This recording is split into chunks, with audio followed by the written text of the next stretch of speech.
All right, so mic check 1, 2. Good evening, everybody. Welcome to the stream.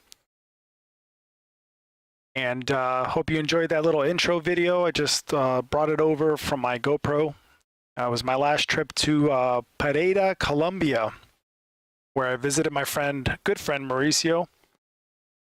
And today we'll be recreating that flight from Miami to Pereira. It's going to be a long one, definitely 3 hours, a little over 3 hours, probably 3 hours, 40 minutes. And hope you stick with me. If not, it's okay. I know it's a long one, but we're going to get that done. So we just want to make sure a couple things. We did file a flight plan with VATSIM. So I want to make sure that's covered and a couple other things. So I might be quiet for a minute, only because I got to set up the flight deck. And my ground personnel is in place. So our RAM stand already moved away. We have our sim sounds today. So we're going to have some noises in the background. It's going to be passengers and stuff like that. So, and I also got my iPad working here. Pretty happy with that. So it gives us our destination and our flight route and our performance and all that great stuff, and the weather, current weather conditions over there. So I got that working. That's also a good thing. Let's turn up the brightness inside the cockpit a little bit.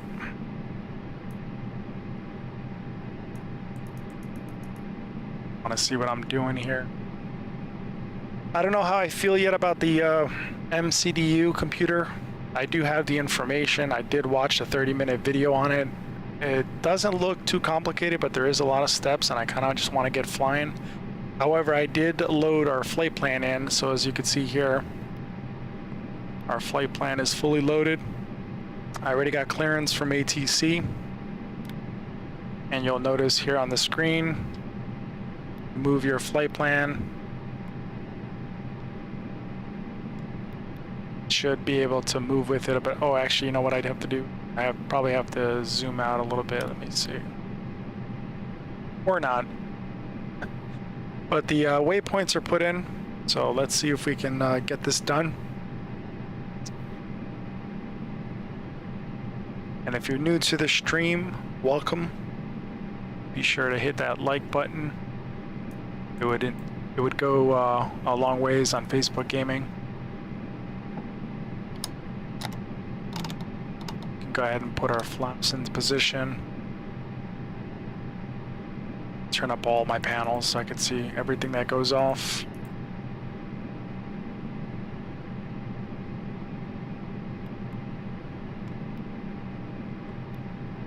All right, there's our flight plan. Let me see if it changes. Yes, it does. Okay. So if you can notice here, when you plug in your flight plan, your computer pretty much handles your routing, your altitude, your courses, and stuff like that. So when you click through each flight plan, it tells you, shows you on the map what you're doing. So right now, that's the end of the flight plan. Go all the way to the beginning. It will pretty much just go over each point, make sure that it's set correctly. At least I know that's done. So time is 3 hours and 15 minutes, and the destination is 1,304 miles away. Let me see if I can get the cost index. That's going to be up on our sim brief information here. See if I can pull that up, and you guys could follow along as well. So we use www.simbrief, I believe it's .com or .net. Let me see real quick. Hey Alan, good to see you, bud. Welcome back. How was golfing? Good? Simbrief.com. You'll get your information from your flight plan.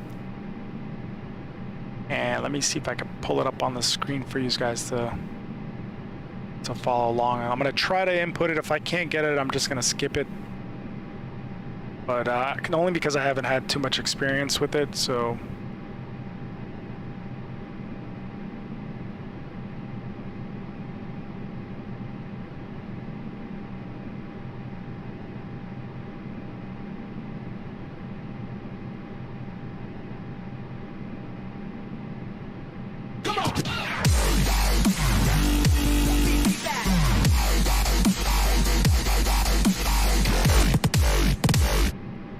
And Kissy Lay, thank you so much for the follow and thank you so much for the like. Appreciate it. And welcome to the stream. All right, simbrief.com should be this one here. See if I can shrink this down. For some reason, this thing is ginormous. Let me see why this thing all of a sudden is so humongous. Bear with me.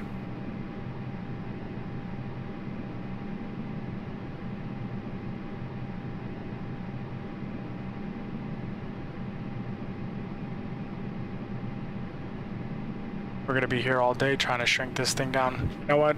I'm just gonna skip it for now and we're gonna delete that. And we'll deal with it later. All right, let's see if I can pull up my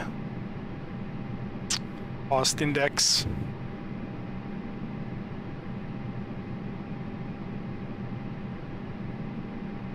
A lot of information goes into flight planning. You know, from operations all the way down to dispatch.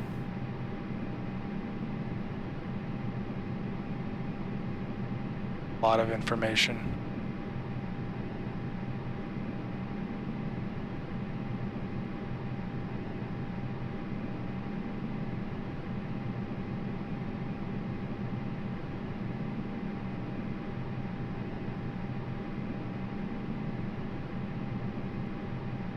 There's like pages and pages of info on this thing. At least I know the routes are correct, so. Download FMS. Let's see.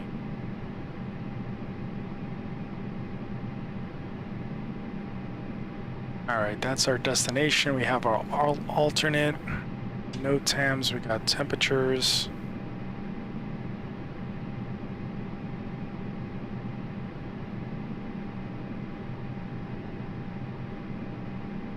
All right, there we go. That's the screen I wanted. Okay, let's see. Planned fuel, 8,364. And then the alternate is an extra 1,796. And then for another 15 minutes, airborne is 672 pounds.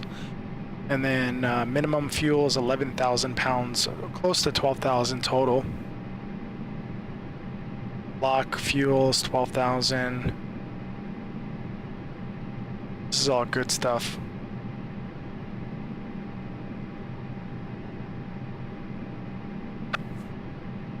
All right, tow is 78,000, estimated 72,807. I could have sworn I saw something in the flight sim inside the computer that talked about tow. All right, we got our destination. We have our flight number. Our company route is already inputted. There was nothing on that. Let's return. And then cruise flights, we said 38,000 feet.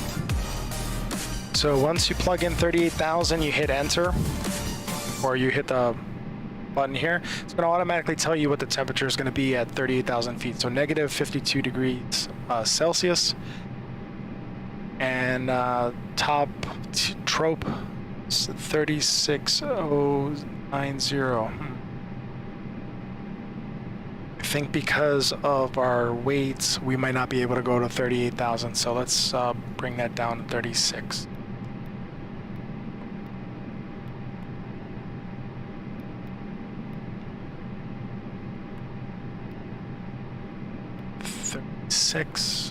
There we go.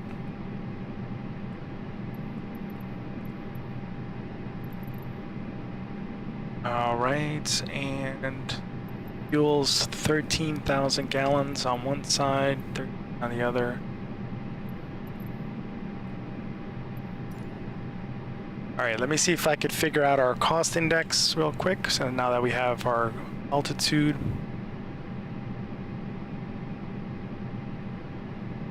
Let me see who came over. Daniela, welcome to the stream. Thank you for tuning in. Why does the game have to be so difficult? Alan says. Yeah, Al, it's this thing is as real as it gets, let me tell you. And Nancy, thank you so much for the like. Welcome to the stream and welcome back. We missed you yesterday, Nance. Let's see here. I mean, you could just fly without putting any of this stuff in, but I'm over here trying to learn it and figure it out, so.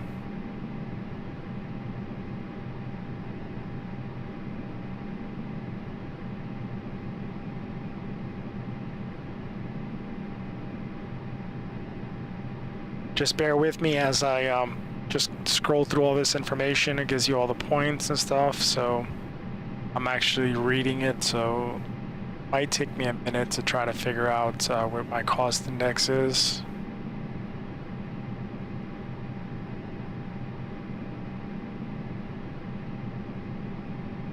I could have sworn it was 60, but I don't want to mess it up and then put the wrong thing in.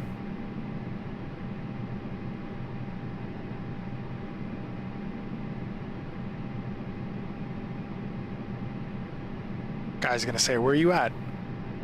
They already gave me clearance. Leave to now.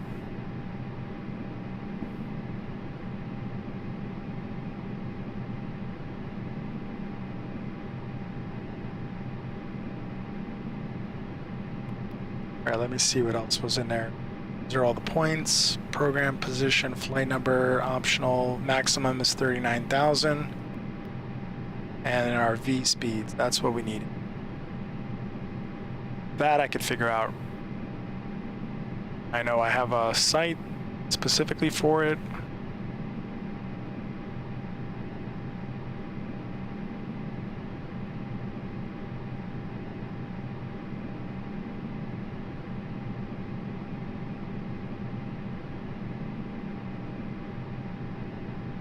And welcome everybody that's just tuning in. Thank you so much for stopping by the stream. All right, there's our tow information. Our tow was 78,000 max. I'm looking at a different screen. I'm not looking at the MCDU computer right now, so I'm trying to figure out our V speeds, which mean V1 is right before rotation. VR is rotation speed, so when you start pulling back. V2 is the speed when you're successfully climbing. Right after rotation speed, that's when you know it's safe to pull up the landing gear. And then maximum is 78, estimated 62, so we'll say 73,000.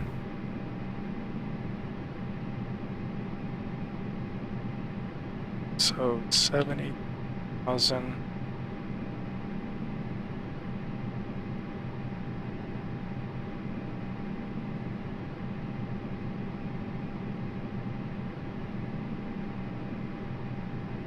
All right, let's put in our origin here is going to be KMIA. Loads up our METAR information automatically. Gives us our wind direction and everything, elevation above sea level. We're going to be doing flaps or 1 plus F, which is 1 notch of flaps. Anti-icing's on, dry conditions, it's not raining.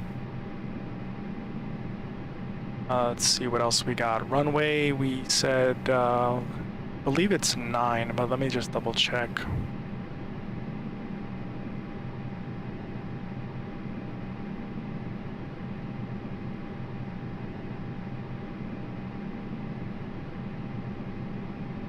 Do full length on the runway.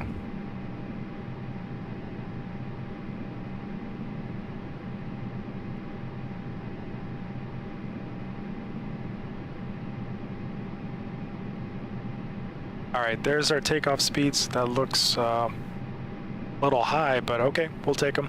146 on the V1, rotate speed 158, and V2 was going to be 159. So 146.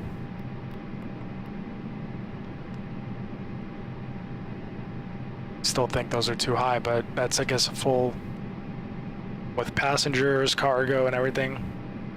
158 and 159. And 159. Look at me using the MCDU. Okay.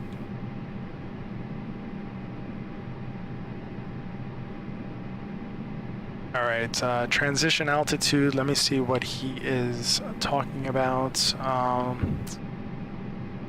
Actually, our transition should be, let me see if he talks about it in clearance. We have cruise climb 38,000.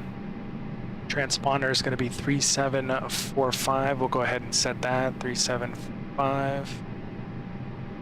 Let me clear this out first. That's the thing now. 3745. Okay, apparently.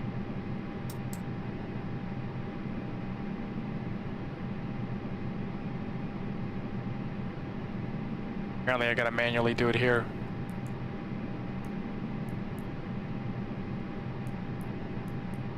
$745 on the transponder. We're good there. Let's see what else he says.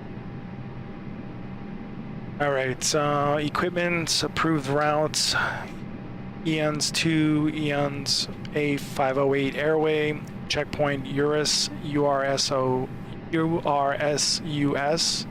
Then we have checkpoint UG430, that's probably airway 430. Departure frequency, we have 12485. Let me make sure my radio frequencies are flipping over. Okay, that one's on radio 1. Radio 2, I should say.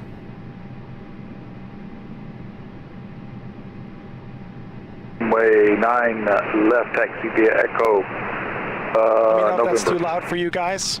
They are sometimes a little loud depending on the tower and the frequency. All right, departure frequency is set. We're gonna put that on standby. And then ground frequency is a 124, same frequency.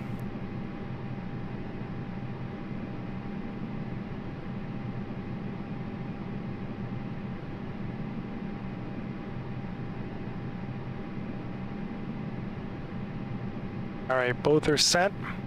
American 2117 to set and maintain 10,000. So he wants us to 5,000 feet from the instructions. So we're at 5,000, we're good. Computer knows that.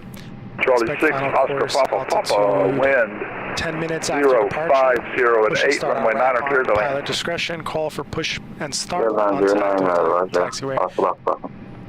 And he says we have a departure frequency, so it's live, so we're good to go. And then we'll go ahead and we'll switch over the frequency when we're ready. Okay. So transponder is good, we're active, ident, we're set up.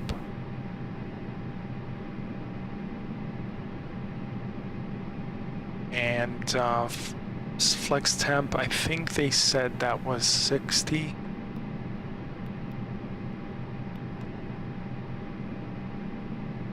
I could be wrong. Laps are 1.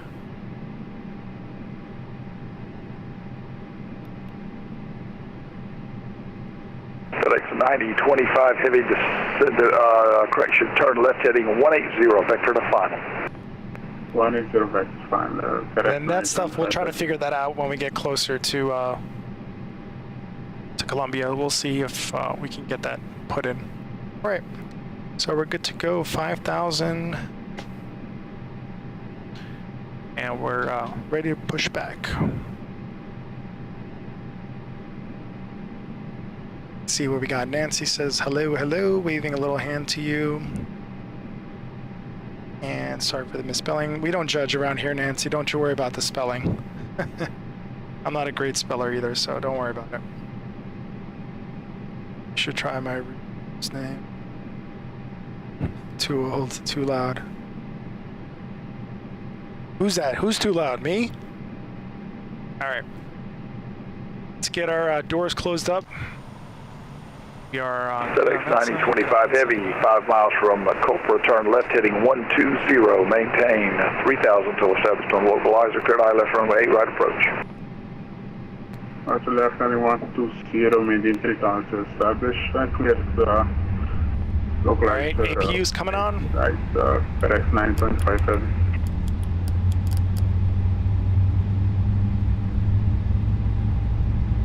Let's get our tug in position.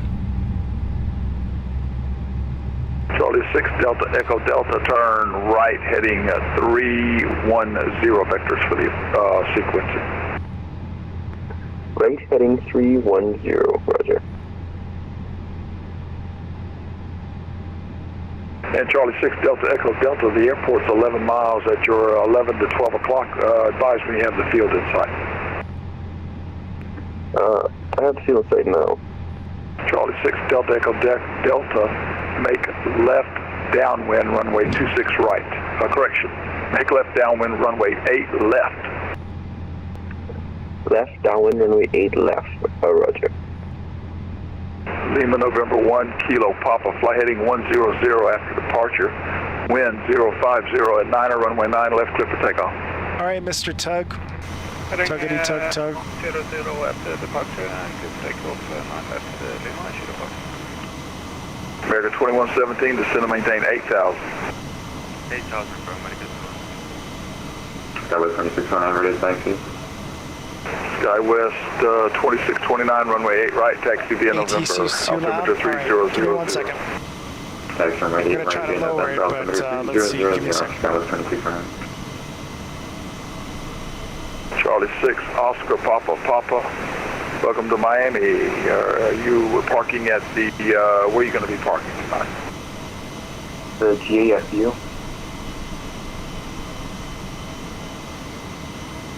All right, let's see if that's a little bit better. All right, taxi to Still parking via Tango, Tango Yankee. All right, Papa. hopefully we can get out of here quick enough and we'll switch over to another frequency. So Cross you would just runway bear with me. 12. This is Cross 2, runway this is 8 1. right. Cross runway 8 left. All right, there we go. Taxi by All right, parking brake coming off. Cross runway 12. And we're reversing here. Right and cross runway 8 left, roger, off the box problem. FedEx 9025 heavy, wind 030 at 7, runway 8 right, clear to land. 8 right, please, FedEx 9.57.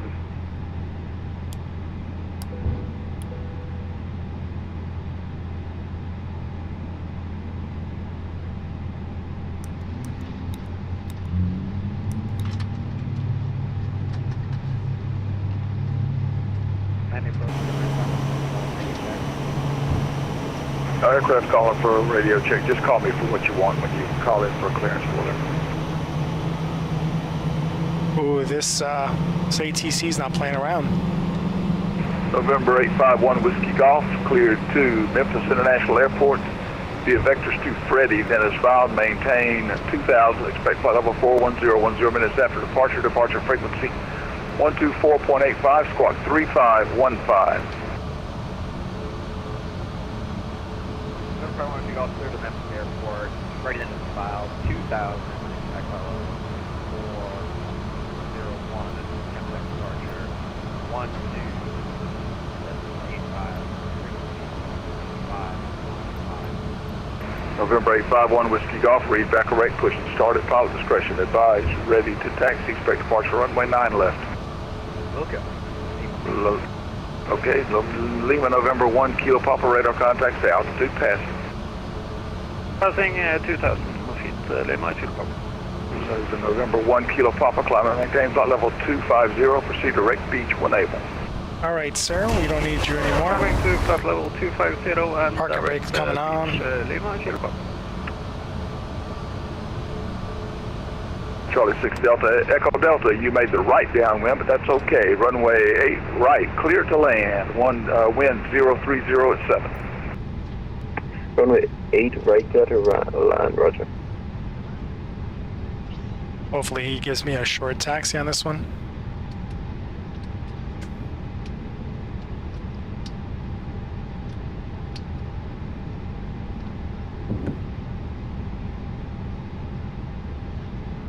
And Miami approach American 17 is ready to taxi at ramp stand 9 on the west side of the airport with information Foxtrot. America 17, runway 9er taxi via Sierra. Runway 9 via Sierra, American 17. Yep, short taxi. You guys hear the passengers laughing and giggling back there? Oh, this is great. All right. So this should be Sierra right here. And 9 is right there. So we're gonna hang a right turn as soon as we pass all these green lights. Runway 8 right. Cross runway 8 Let's left. make sure our flight attendants are ready to go. I hear a baby in the back somewhere, crying their eyes out. And Danielle, if you're still there, just monitor the comments for me because I'm just going to be a little busy. You said turn off Sleepy Drone, says turn off the two screens on the right side, saves FPS. Okay, that's a cool tip, man. Thank you. I'm going to look into that. 9025 Heavy, welcome to Miami. Taxi to parking via Lima 7, Lima, Kilo 7, and Kilo, cross runway 8 left. All right, my cabin crew, you can go ahead and do your safety demos, please. 0702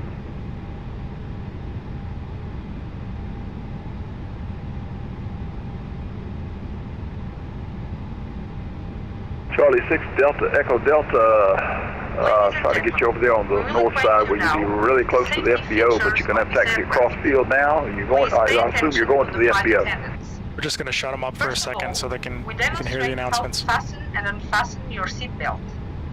If there is a loss of cabin pressure, oxygen masks will automatically. While we do that, we're going to go ahead and just check our flight controls real quick. Pull one of the masks towards you and press the opening. Our rudder's working good. Our elevator. Then assist any children traveling with ailerons are good. Your life jacket. So for those that are new to aviation, these are considered your ailerons. This is your spoiler here. These are your spoilers. These things that are moving. These are your flaps, which you don't move right now. They're already set. You have your front leading edge here. It's called a leading edge. Flaps are in the back. You have your winglets here. These are considered slats, again in the front. There was a famous incident that happened. One of these bad boys got stuck in the down position on an American flight, and they lost an engine. The engine ripped off on takeoff, and the slats were in the down position, and they lost control of the plane. So, let's see. Okay, we're good. Just test our reverse thrusters real quick. Those are working. Markings will guide you to these exits. And please keep in mind that the next available exit might be behind you. If you have any further questions, please do not hesitate to ask one of the flight attendants. Ladies and gentlemen, we are now ready for takeoff. All right. Flight attendants, prepare for takeoff, please.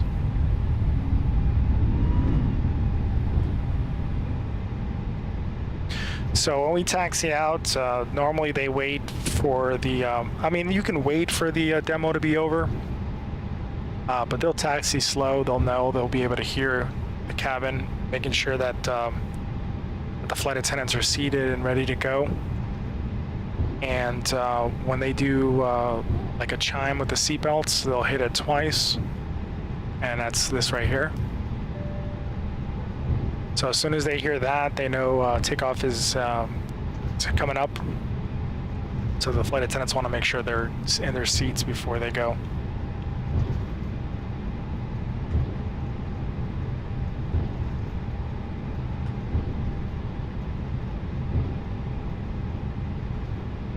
Let's go ahead and change this to our plan. Go.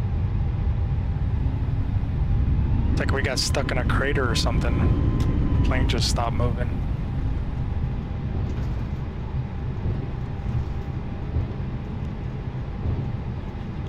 Get back on the frequency. Envoy 4086, trusting I-5 clearance. Star West 2629, radar contact 5 miles north of Virginia Key VOR, climb and maintain 16,000. Something 16,000, 76,9.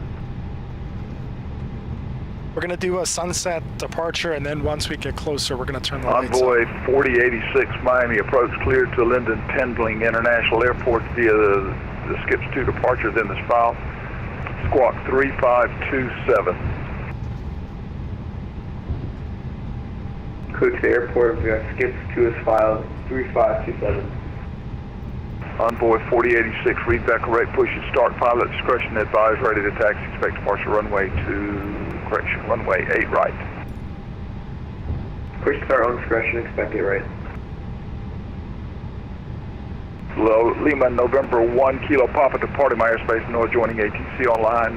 Let's see, stand by a moment. Where are you going? You're going to, let's see. Say, where are you going? Okay, stand by. I'm going to try to get Nassau Center to take you from where you are. Stand by just a moment.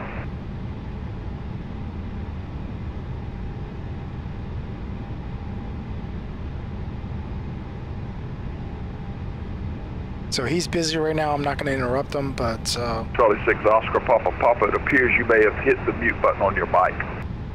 Lima, November 1, Kilo Papa, contact Nassau Center 125.7. Hotel Nassau Center 125.7. Thank you. Say bye-bye. get our weather going. Push Oscar Papa, roof, Eastern. Oscar Papa, the last time he transmitted it was nothing but noise, there was no voice. Oh, I apologize. I crossed the BXU. I'm going to get pick up clearance and then I'll send a few minutes. Alright, well thanks for flying with us. We'll see you next time. Roger, about 10 minutes. Miami approach American 17's ready for departure, runway 9.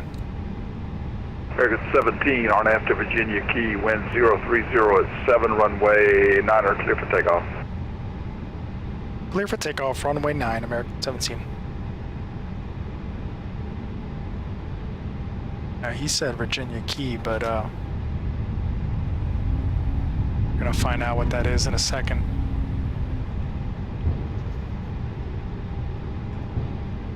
West 2629 departing my airspace to the north, no adjoining ATC online, I radar think Virginia Key's out on the coastline. Over to Unicom 122.8, Guess we're gonna find out. JetBlue 503, descend to maintain 1,800. Then 1,800, JetBlue 503. Here we go, folks. And full power.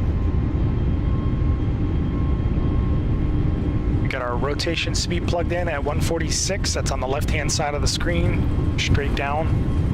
You'll see the 146 on top as soon as it gets close to that. 595 radio check. And there's the 1 on the side. That's V1. Delta 595. It's E1. really better just to call in for a clearance.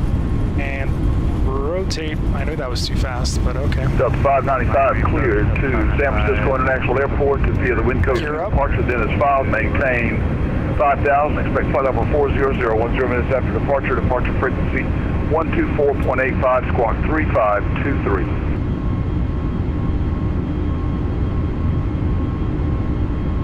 And we'll go ahead and raise our flaps. Miami approach of 595 here. Repeat that clearance. That is only got the end of it. American 595 cleared to San Francisco International Strap it Airport to via our the wind code 2 departure, then is filed, squawk climb D10. 3523.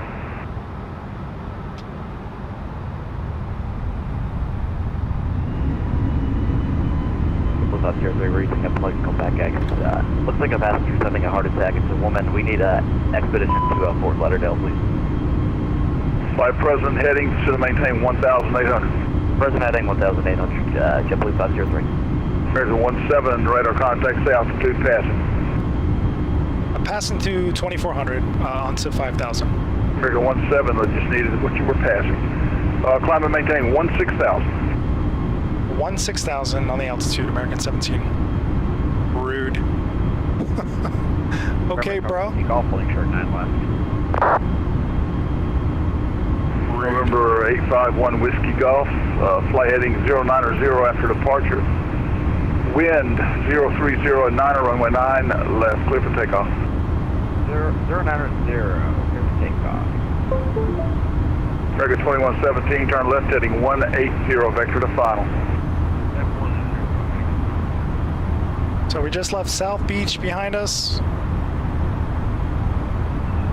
Miami approach South 595. On our way up to, actually, speed's a little fast. We should be at 250, so let's pull back a little bit on that throttle. Climb D10 is up. Our speed will Delta descend. 595, read back correct, push and start at pilot discretion, advise, ready to taxi. Expect departure runway 8 right. Flight director's 8 coming right on. departure, flight taxi South 595. Envoy 4086 ready taxi. Envoy 4086, runway 8 Give me a right, second on the comments if anybody's dropping comments in the section. 3001. Just give me a second. I just want to 8 right via Whiskey November. make sure we're good. JetBlue 503, the airport is 11 miles into 12 o'clock. If you get it in sight, you can take the visual approach any runway. Negative for the visual. TCAS on standby, huh? Say altitude. JetBlue 503, level 1,800. All right, looks like you're turning towards the west. Maintain heading 305. Maintain heading 305, JetBlue 503. I'm approach Second 2117, turn left heading 120. There's South Beach right there. Second Behind us 2117, off 4 miles our from Cobra, turn left left wing. heading 120, Miami maintain International. 3000 until established on localizer, clear to ILS runway 8 right approach. And we're out of here. November 851 Whiskey Golf, radar contact, stay altitude passing. So we're climbing through 12,000, so 851 that Whiskey should Golf, go ahead maintain and allow us to 16,000, speed up. direct Freddy when I... Maintain 16,000 direct party. You can see here we're on the climb phase, and navigation is set, so it's going to pick up our flight plan here. 46 Oscar Papa, clearance all request, stand by just a moment. Roger. And let's see, I'm gonna wait.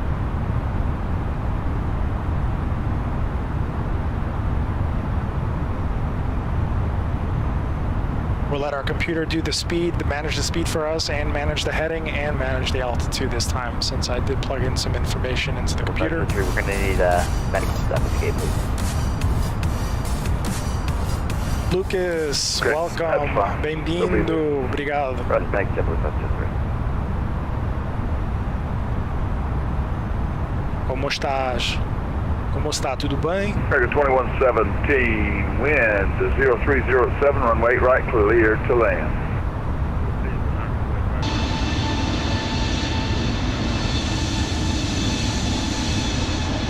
Charlie 6 Oscar Papa, cleared to Linden Pendling International Airport via the vectors to Skipston is filed. Maintain 5,000, expect 15,000, 10 minutes after departure. Departure frequency 124.85, squawk. I'll stand by. Squawk 3563. Gotta arm our emergency exits. Direct back to Skips. No smoking needs to be on. 1,000, 1 minute after, 10 minutes after departure. As soon as we reach cruising altitude, actually we're at 16,000, but he hasn't cleared us to go any JetBlue higher. 503, turn left heading 270. 1270, JetBlue 503. Charlie 6 Oscar Papa, read back correct, push and start, pilot discretion, advise ready to taxi, expect departure runway 8 left. Second 8, yes, departure will call.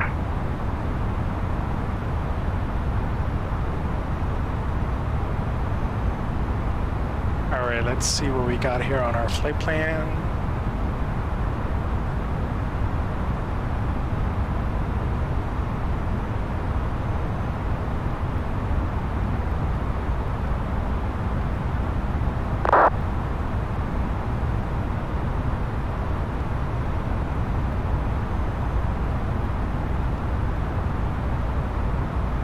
Got our runway here. Let's see.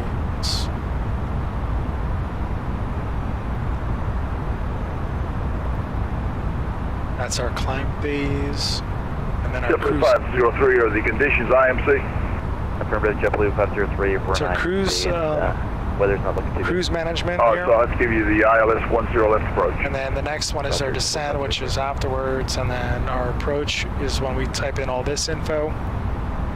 Our temperature at the airport. November 851 Whiskey Golf, departing my magnetic airspace, radar winds. service terminated, frequency change, approved, see you later. That's like magnetic compass. So your direction and then your wind speed. Good job there. And then your American transition. 17, departing my airspace to the south, no adjoining ATC online, radar service terminated, frequency change, approved. Frequency change approved. American 17. Thanks for the assist. Have a good night.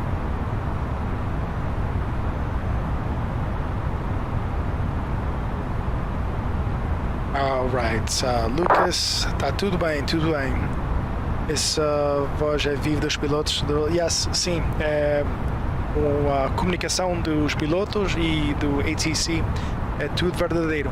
É um grupo de pessoas que ajudam a comunicação, mas não é assim, não é torres assim verdadeiras, mas são pessoas verdadeiras a falar. Dan, thanks for tuning into the stream, man. I see you peeking in. Don't forget to like that stream for me. Smash that like button.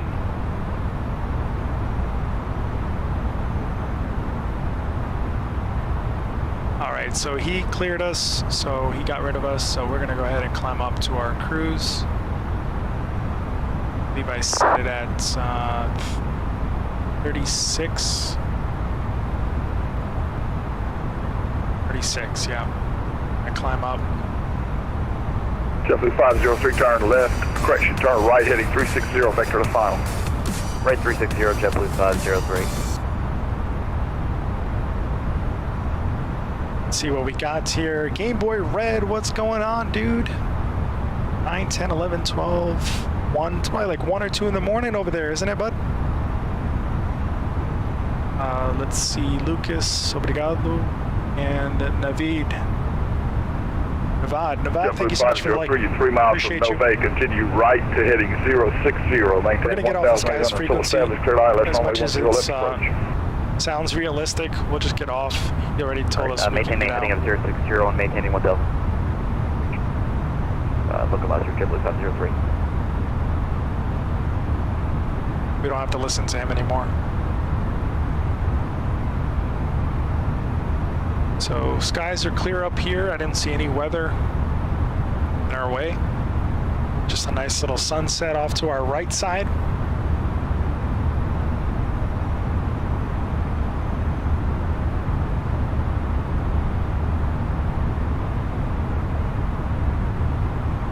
Alan, you're pretty quiet tonight. What's going on?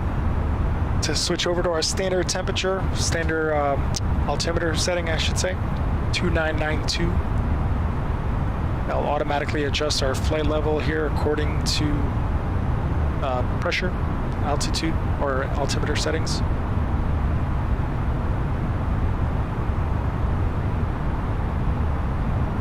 This is definitely going to be a long flight, so brace yourselves.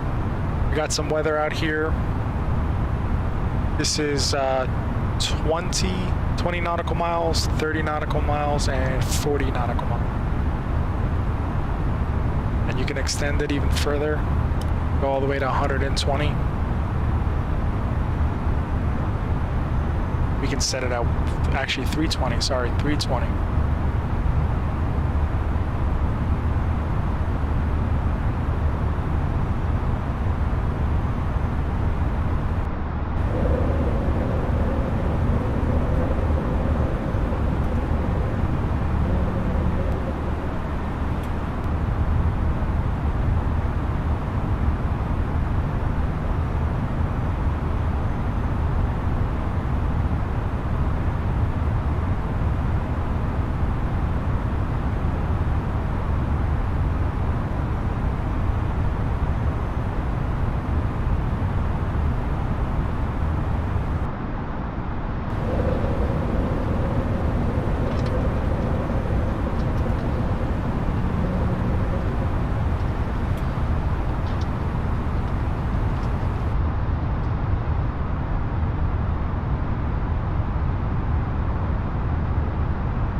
Game Boy Red almost won here, man. Loving this, very, very realistic. Thanks, Game Boy Red, or Josh.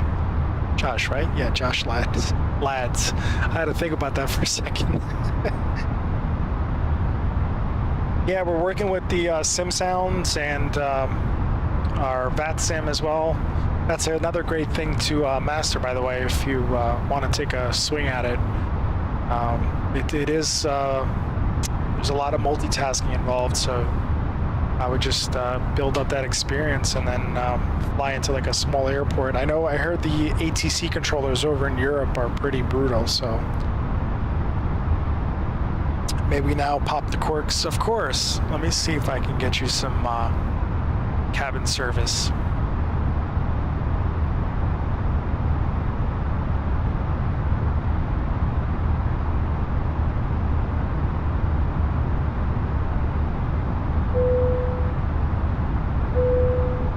Flight attendants, can we send a bottle of Don Perignon back to Alan?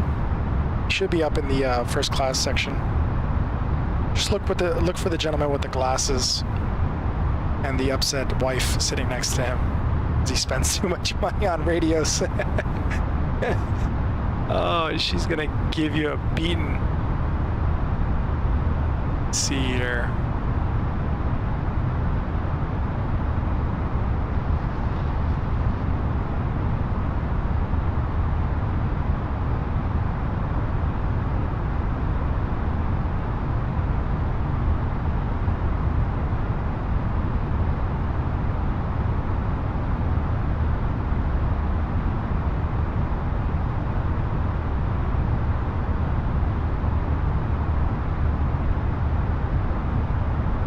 $1932, he says. All right, you got it.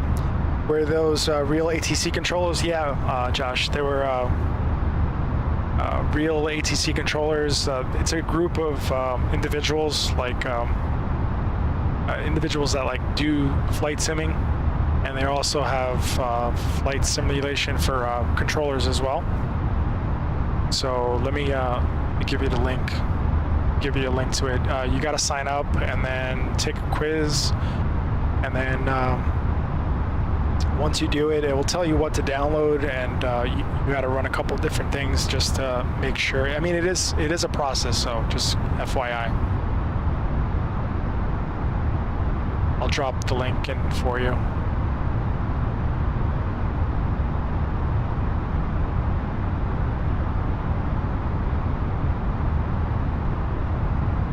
Let me make sure I didn't miss anybody over here.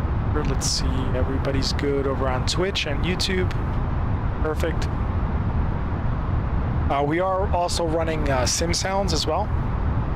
So you can do different things, like for example, you can have messages. I can do it in Portuguese, I can do it in English, you can do it in German, French. This is my Portuguese announcement that I have for the safety demo. Senhoras e senhores passageiros, vamos agora demonstrar as medidas de segurança a bordo do avião. Pedimos a vossa atenção. And yeah, so you can do different things like that. And then we can also set it to where when you land and you have a good landing, your passengers will clap. You can also set it up where people start screaming if you make a sharp turn too fast. Yeah, so there's a couple different things you could do with it. This one I think is annoying. It's you put the cockpit fans on, so that's what it sounds like in an Airbus. Imagine listening to this for 3 hours. You could do music. You could do like boarding music. You could do passengers making noise in the back, like right now. You can hear them like walking around and talking. You could do rain, flaps, turbulence, tail strikes, spoilers, everything from gear up to gear down. And then it gives you a mean reverse thrust. So when you do reversing or reverse thrust, it actually activates a sound for that too. I can't seem to get the heading to work when I use autopilot. Any idea what that might be doing wrong? Yeah, so at least that I know. Okay, so here you have, when you have the dot in front of each thing, so you have the heading and then LAT next to it with a dot, that means that the computer the computer runs the heading. So whenever, if you're in an Airbus now, if your Airbus is broken, then, I mean, that might be an issue also while your autopilot's not working. But if I were to say, for example, see the down arrow, if I click this down, now I activated manual heading mode. So then I can adjust it and the plane will turn. When you have it with the dot, so if you do the up arrow like this, and the dot comes back, then the computer, your flight plan is running your heading. So this is another beast to tackle, by the way. So one day, if you want to learn how to do this, I just took a 30-minute class on YouTube on how to learn how to navigate this. In case when I get on with live ATC and they say, you know, American 17, direct to row pole. So I could actually hit this and I could fly direct to, or I could hit direct and then select my point like row pole. And then I can hit this button and go straight to, and then bypass all these other points. So, but yeah, so I'm gonna erase that, go back to what I was doing. So right now when you hit that button up and that dot comes on, then your computer is running your heading for you. You don't have to worry about the heading. And thank you, Nancy, for the 50 stars. Appreciate you, as always. Kind-hearted woman, I love you. Thank you so much. Let's see.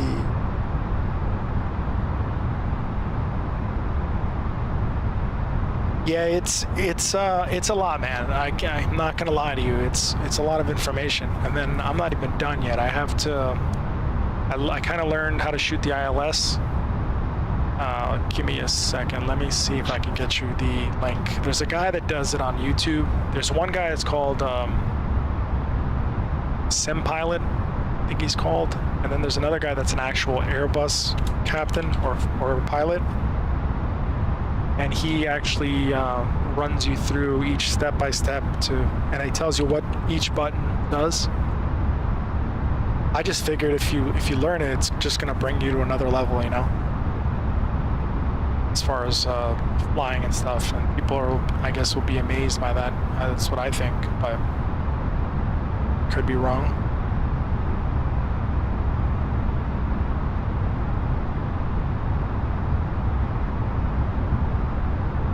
Alright, so there's one guy called Captain Horn, that's the class I took, and then 320 Sim Pilot, that's who he is. 200 kilos, so give me 0.2, one so second. I'm going to burn that. I will give you the link for him. I think he's probably one of the best guys because he's an actual pilot and he'll know what each individual thing will do for you.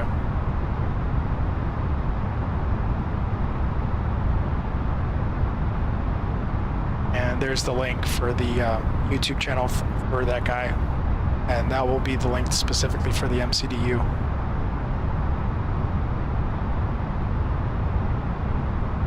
I tell people all the time, like, everybody learns kind of off each other, so we're all learning.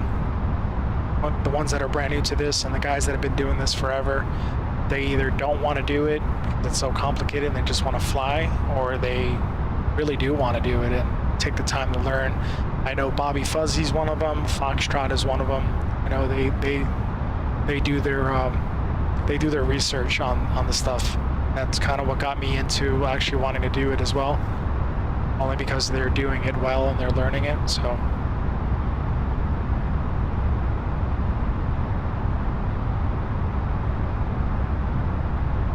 yeah, no problem, dude. Anytime. You know that. Lift people up, don't knock people down. That's what I always say. So we're in the Airbus 320 livery on American Airlines. Right now we'll leave it as a night flight. We can actually go ahead and turn off our landing lights. The boom light is shining or something. Let's see. Our landing lights right there. Our taxi lights are inside the wheel well. I don't know why the wings are so bright. Is the moon full today? No, it's not. But yeah, look at that. Look at the vapor. Wow, is that a vapor trail? Get out of here. Oh, that's so dope. I've never seen that before. Tell me that ain't cool. It's kind of like it's your contrails, your vapor trail. It's because of moisture in the air. That is so cool.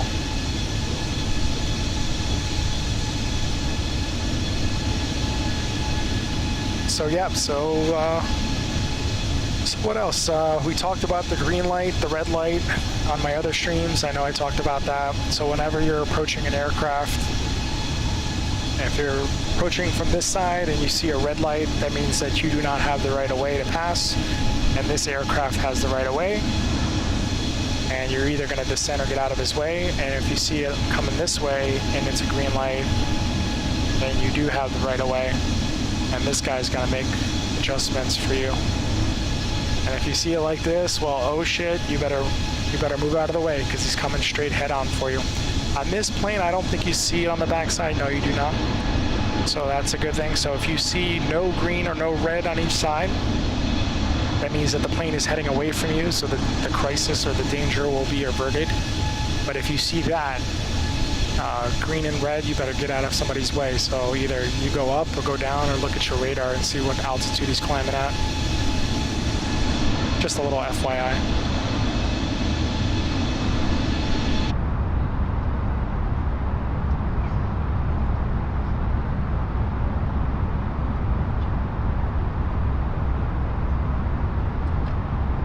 Wonder where my buddy Mauricio's at.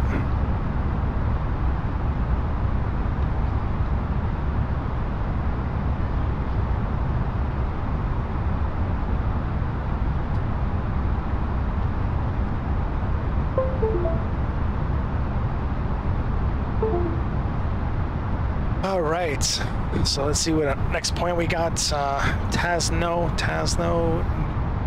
Nimbo, or Nimbio, Kenda, and then just say Kenda.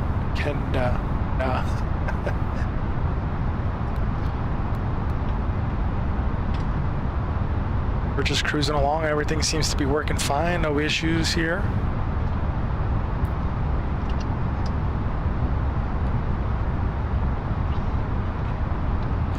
I guess while we have the time, we'll try to figure out this our ILS approach and stuff like that. So let's see which one it is. This one here. So our descent rate here, this is our cruise climb. We can activate our approach phase when we get closer. But let's go to our descent here. Actually, our approach, and see if we can pull up the QNH for Pereira, Colombia. It's gonna be our, let's see if we can pull it up real quick.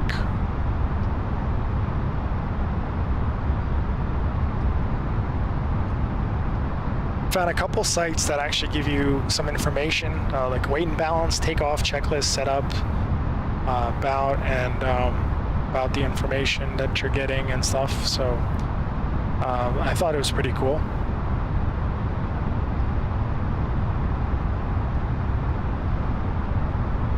Back over to SimBrief. Let's see if we can get our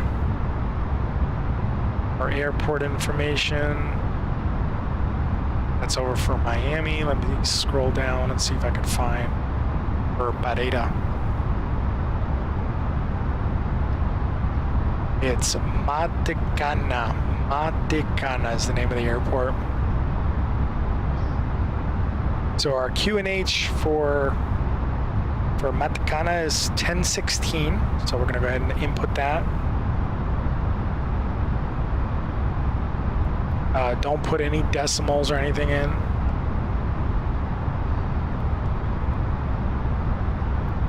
$10.16. Is that what I said? Yep. Yep, 1016. We're gonna go ahead and put it in our QNH. Our air temperature over there, we're gonna remember to put this in Celsius. Temperature over there is 20 degrees.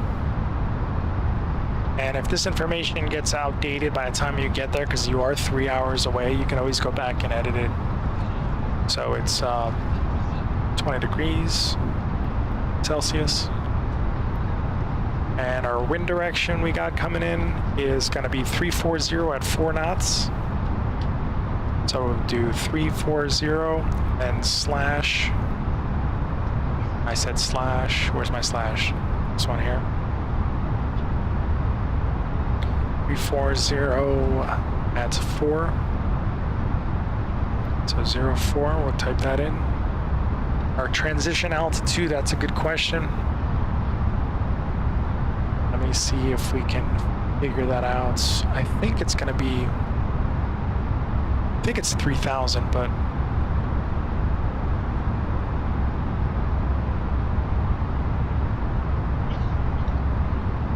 I just heard somebody coughing in the back. Alan Hovey switching over to wife time. We'll be back in a couple hours. You got it, Al. No problem. Anytime for you. Anything for you, bud. All right, let me see here.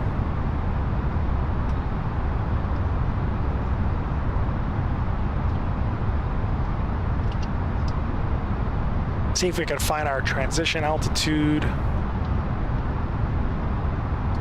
So actually, let me see if I can pull this up on the screen real quick. We're gonna delete that. Activate that, there we go. So this is the information you get. So you can go to simbrief.com. It is a free service. You can help by donating to them. Somebody did create this for all the flight simmers and stuff out there. So in here you'll have your airline code, your flight number, your aircraft, your call sign, your origin, and your destination, and your altimeter, or sorry, your alternate airports. That looks like Bogota. Mauricio would kill me if you heard me say that, since he's from Colombia. Cruise for us was 34, but we shot up to 36. This is your air time for flying, your block time. It gives you about 15 minutes on each airport for taxi time, roughly. That's the rule of thumb in the aviation world. They give you a couple minutes for taxi. Your block fuel, 12,000 kilograms of fuel, extra fuel on board. This is the route we're taking, so each individual section will represent either a checkpoint, an airway, departure leg, and that's what all these little different ones here. They're only like A509. That's an airway. I know that for a fact. I think a 430 is probably an airway too, and a UQ 121 is also an airway. So then on the map here, it gives you everything. Shows you your route that you just planned. We're going to shoot over Cuba, over to Jamaica. These guys can't see this, right? I hope. Scroll down a little bit. Right through Jamaica into the Caribbean Sea, Cartagena, and then over through Medellin, and then into Pereira, which is right over here. So I've been there before. That was the intro video that I had when I first started. So I wanted to do a tribute to my buddy Mauricio. He's from Colombia. So I decided to just fly out here. He's been asking me to do a flight. Of course, he's not on right now, but I'm sure he's going to join us hopefully soon. As a matter of fact, let me send him a message now and tell him how much of a rat he is because he's not on the stream.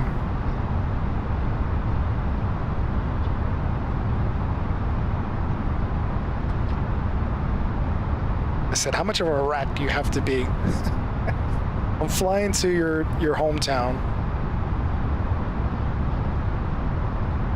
I'm talking mad shit about you.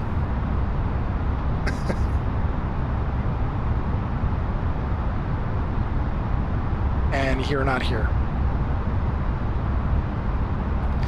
All right, so back to this. So yeah, so we're gonna go into Pereira. If for any reason we had to divert because the elevations over there are pretty high, the airport is like literally in between a mountain or two. I've actually flown in. It was pretty amazing. So the weather sometimes can get crappy. So if you were to, he just laughed at my message. So I expect them to get on any minute. So after, if you do a missed approach, or if you can't land there, this is our reroute over here to Bogota. So we're gonna come out here and shoot back around. That's our reroute, or our missed approach route. And then over here, we'll give you the winds. So you can see this here. It tells you where the wind's coming from, what direction, and it also gives you air temperatures. So -55 all the way down. Thought that was pretty cool. That's at 39,000 feet. Gives you different elevations.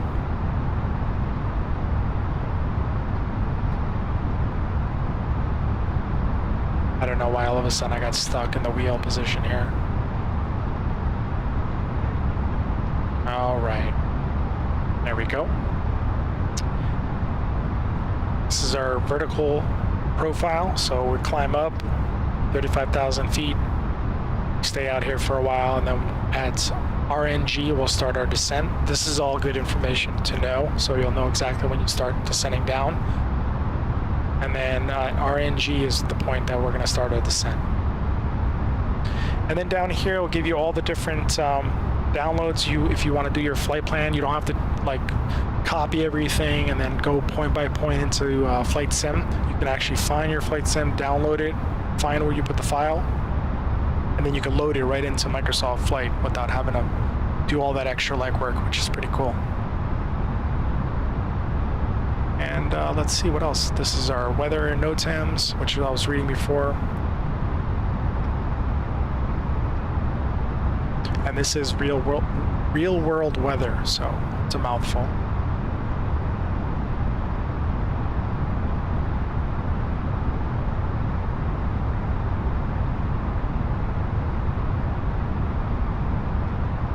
All right, what else can I show you guys? Let's see. So this is the takeoff performance list here. This is also a pretty cool website. The only thing that makes me a little nervous is it's not secure, on a secure website. So weight and balance, you can type in all this information, how many passengers you have. It breaks it down, your flight, your destination, all that wonderful stuff. And it's going to tell you your payload and all that, and your takeoff and landings, how long, how many feet you need per runway, and then your takeoff, which is important. This is going to help you plug all your V speeds into the computer, so you know where you're taking off from. As far as 146, I think this was set too high, so I think 136 would have got us the right takeoff, because once you start going at a higher speed, it's harder to control the aircraft. You start sliding all over the place. This is our flex max. This is important because I think that was in there too.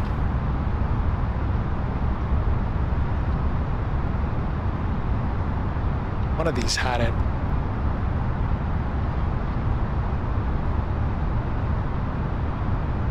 This also tells you your go-around flaps, so when they're retracted, and clean configuration, which means all your flaps are up, is 218 knots is what you want to be at. So right now we're just trying to figure out to shoot an ILS approach. This is the screen you want to see.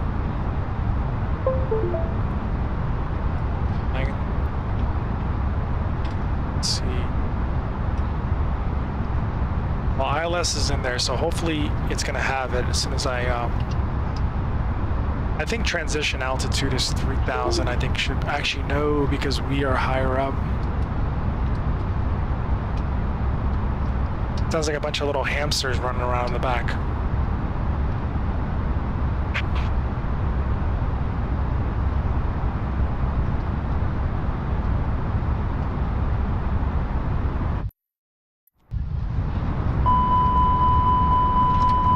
I gotta figure out why my plane wants to put me to that configuration. Go back and switch it. Sorry guys.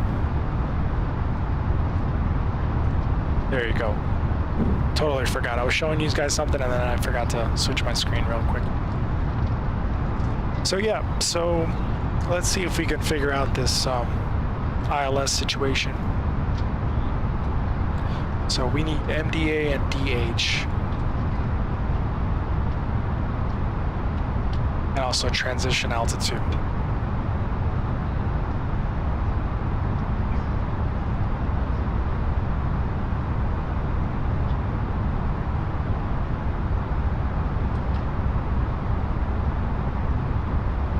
This thing's pretty great. It gives you everything down to the very last detail. It's crazy.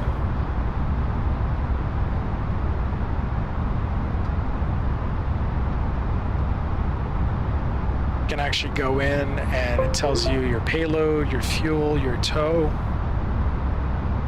stabilizer, trim. Oh, there it is, LAW 64 and then 64.4. No, I thought I saw LAW somewhere. 1 second. No.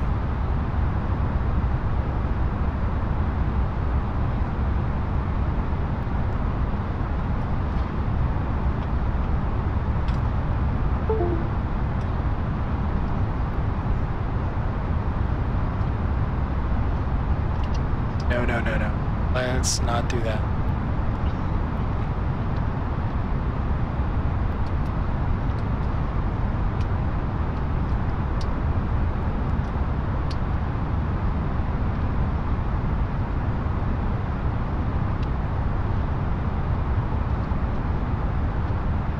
Nebo is next. That's our current position. 93 nautical miles to go. And about 1,000 miles total. Andrew, thank you so much for the like, man. Appreciate it. Welcome back to the stream. Oh, it is a lot of information. So, and then here we have our radio frequencies and navs. I think our runway, what did we say? 1.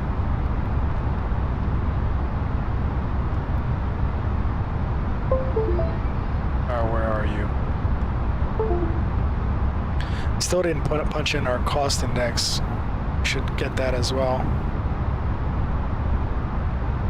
Right, we said it would ILS 08. That's what it was.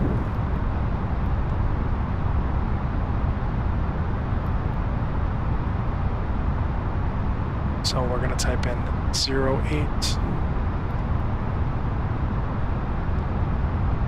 Entry out of range. Oh, I guess we got to do it when we're closer.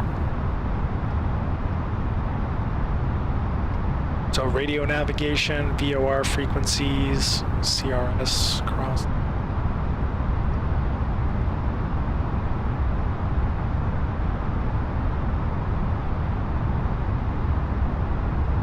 See how our iPad's doing here. So 3:25 Zulu scheduled arrival. I don't think we took off. Let me see.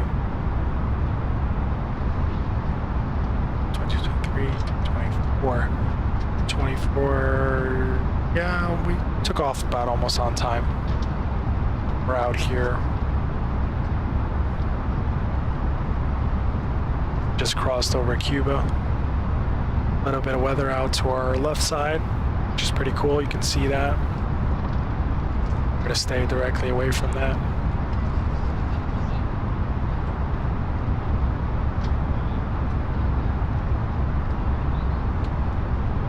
So this is the 320 Neo, which means new engine option. That's what the Neo stands for. CFM LEAP is just a type of engine. I believe GE makes it.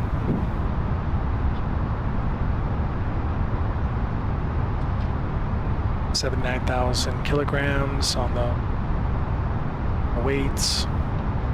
Max fuel capacity, 23,000 liters. See, that's in a, oh, look at that. We got the load sheet right here. I wish I could zoom in closer than that.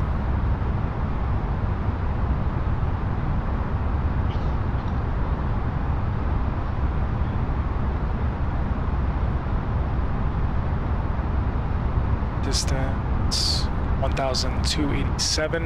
That's how much runway you need.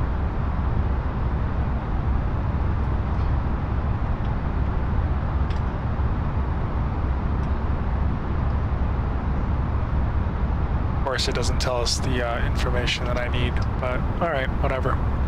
It's gonna be for another day. Figure that out.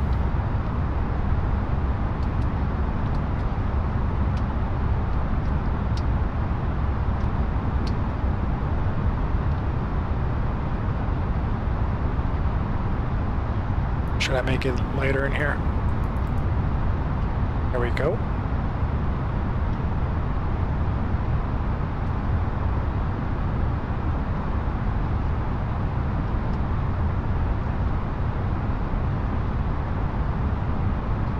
I don't know about you, but I'm ready for a nap. Captain's tired. I did a lot of work already.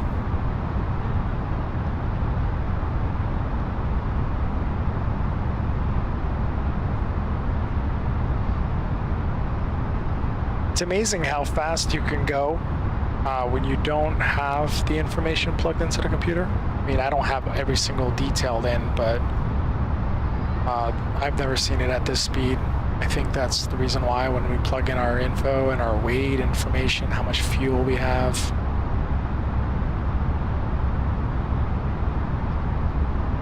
I was about to say, this is a lot of fuel. I wonder if I can ditch a couple of, because we're so heavy, that's probably why you can't exceed a certain speed.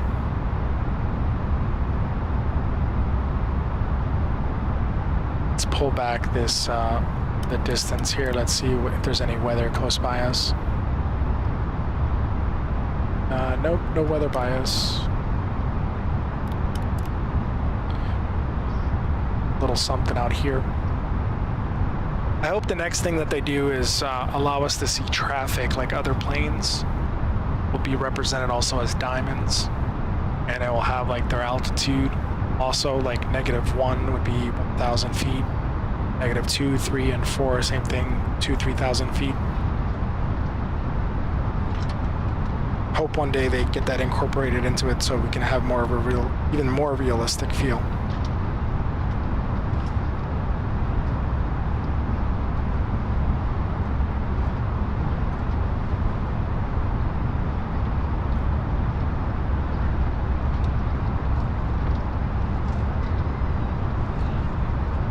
All right, let me get some tunes going, some beats.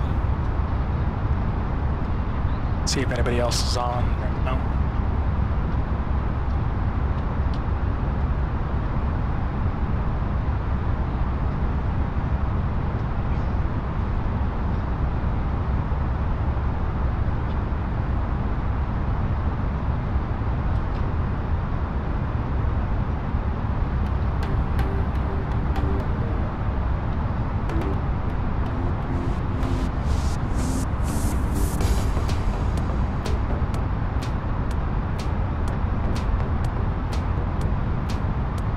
As soon as we get closer to Colombia, we'll turn up the lights so we can see. I don't want to do a night landing anyway.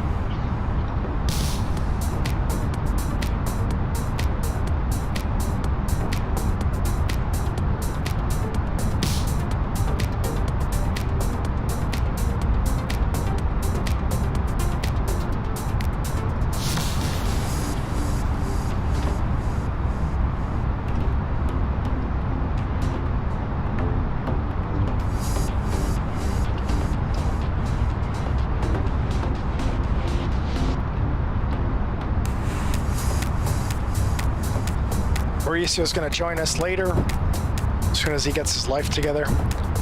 He's currently in Rio de Janeiro in Brazil, and it's about an hour difference, so it's technically 10 o'clock out there.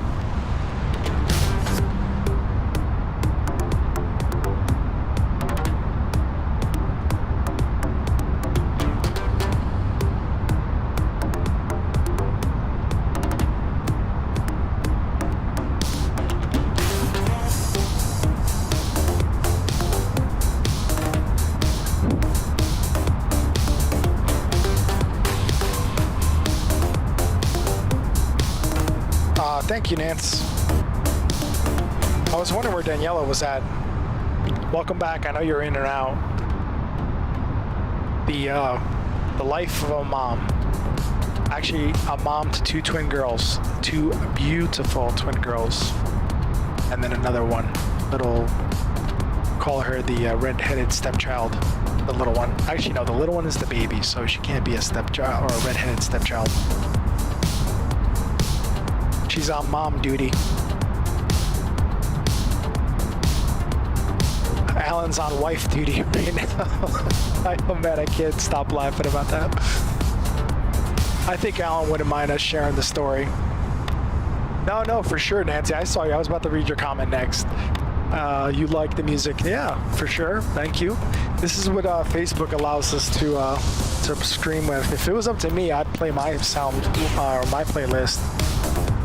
And so I'll tell you a funny story. So Alan's gonna kill me if I share this, but it's on there. It's public, so everybody can see it.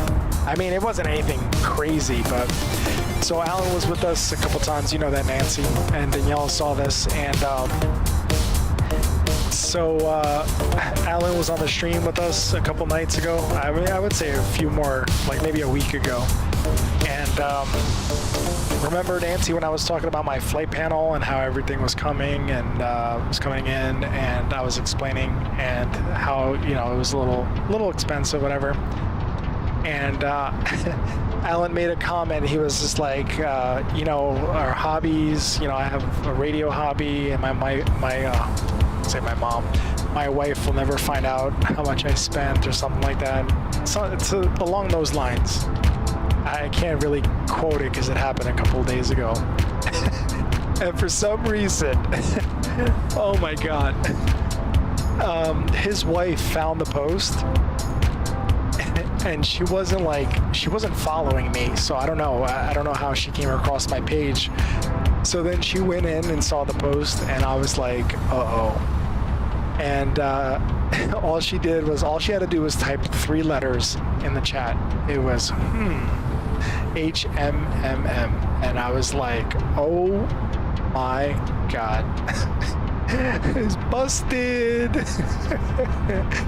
Oh, look who decided to join us, Mauricio. Where's Pereira? I heard that place is dope. No, Mauricio, it's just a bunch of rats. Mauricio with the like, oh man, it's about time, dude. How long was that run? I was about to send out the search party in Rio. Come get you. I thought maybe you had caught COVID or something, collapse or something. I don't know.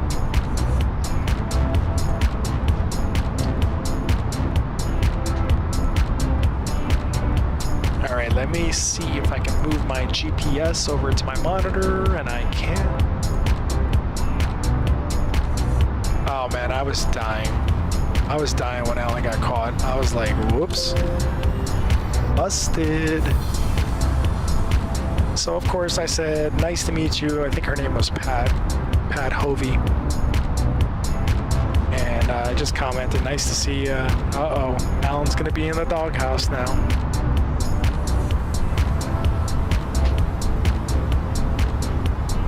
Now we got these beats pumping. Oh man, I'm energized. I'm ready to go. Let's go. Next checkpoint after NIBEO is Kenda. I don't know why they make such hard checkpoints to pronounce. Still a little bit of weather around us. So I'll give you a fun fact, okay? So something that I actually know from these Airbuses, because I do a lot of reading on these planes. And you see how we have a 180-degree view of the front. You see the little line that's moving as it's going back and forth. It's scanning everything. So this scans for traffic. This scans for weather. Well, in a real plane, that is. In a simulator, it's only giving us the weather. And so if you see this, right? You see this line, this imaginary line, it's sweeping back and forth. Where do you think the radar system is on this plane? Where is it installed? I'll give you a minute to answer.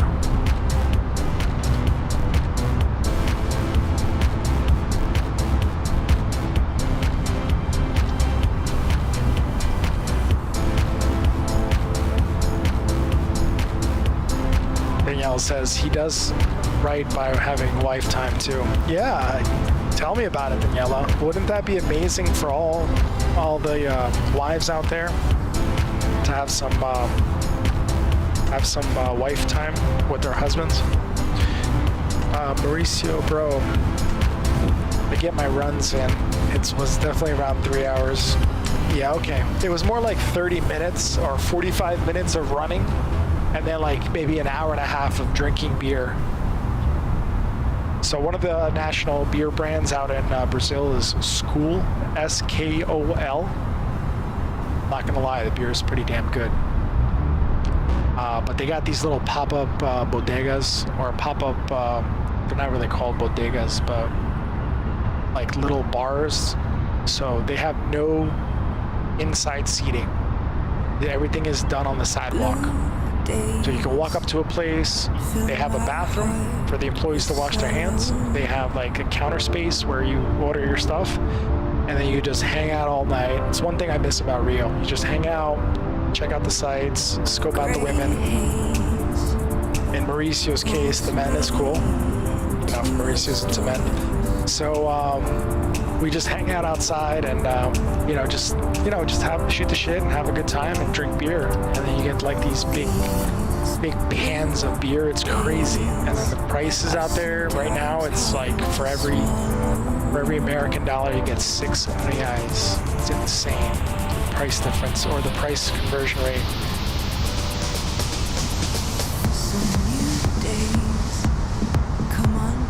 All right, so the fun fact answer is coming right up. Have you told the story about you being at the club and you're crying because you had an early flight the next day?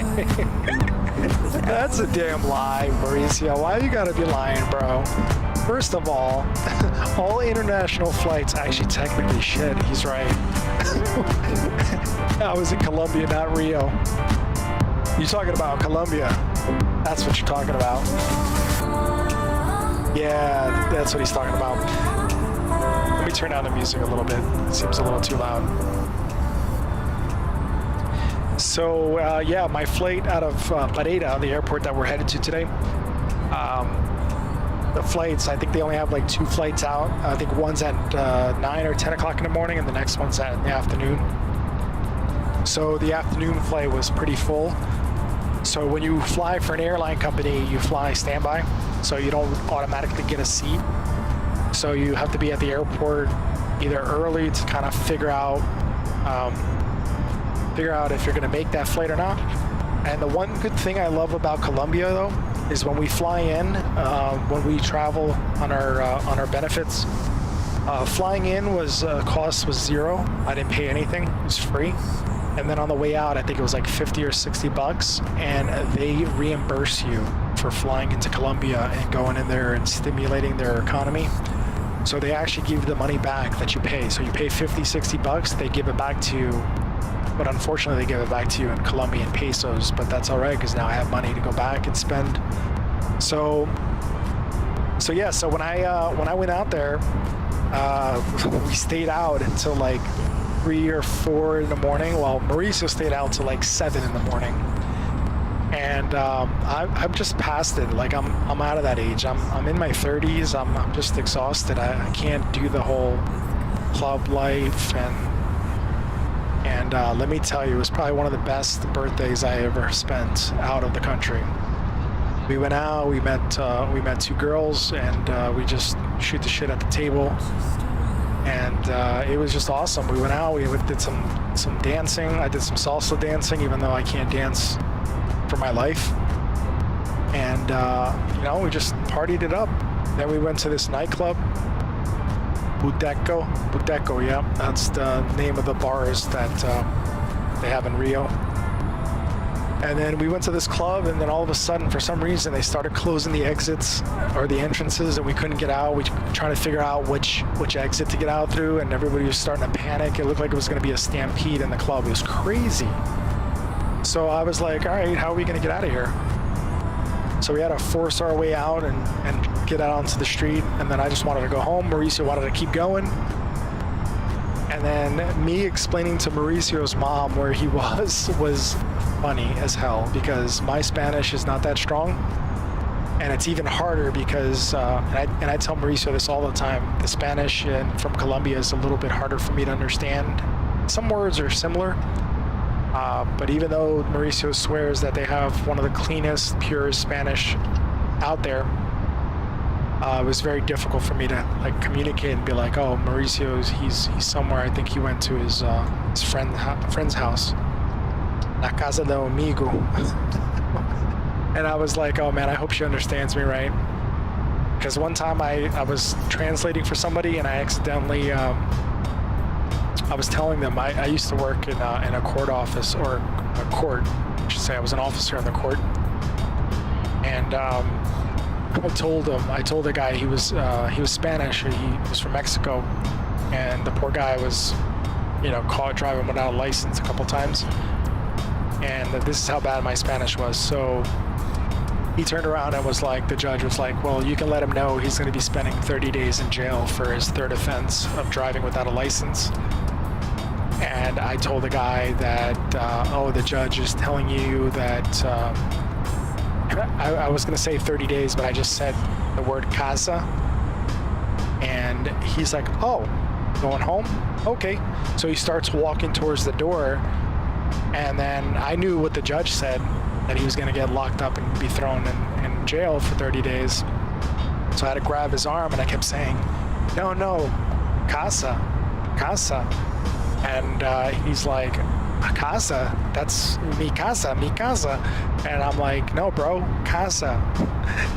And then somebody else looked at me, and they're like, I think you mean carcel. And I'm like, what? Carcel is jail. And I'm like, oh man, my Spanish is horrible. So that's the funny story for the night. Thank you very much. I'll be here all week.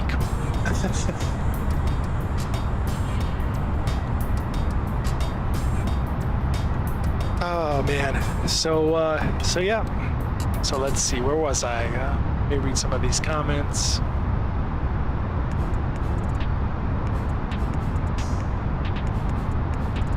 Scope out the women, he said. Yeah, we scoping out the women. Please tell, I already went through it. School, Brazilian beer, boteca is the Brazilian name for the Brazilian bars out there. The bars that have no tables or chairs to sit at, you just stand outside. It's probably the coolest thing ever. I have no idea, Daniela, why they locked us in. I really don't. Mauricio could probably answer that since it's his hometown. So, but yeah. So back to the radar. So where do you think the radar is? You see the line moving back and forth. It's sweeping 180 degrees. So as you see, it's sweeping back and forth. So where do you think they positioned that on the airplane?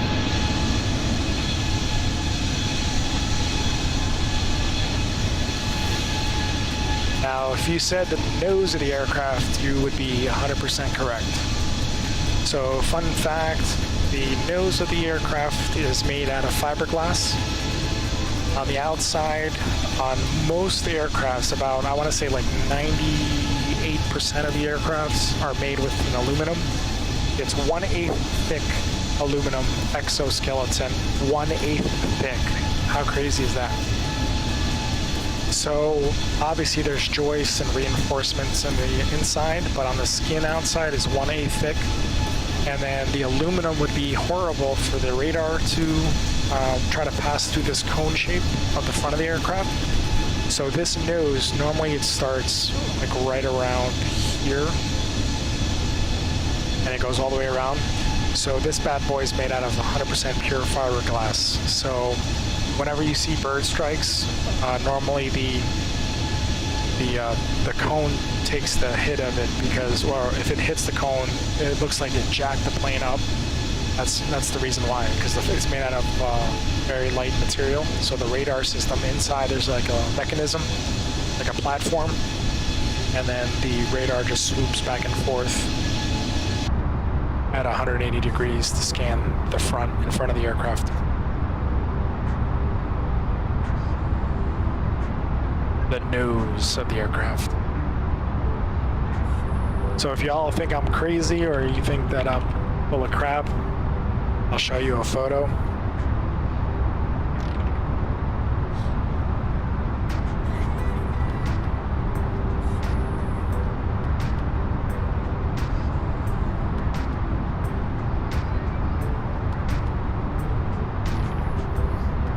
warning, the image may be too graphic for some. So brace yourself.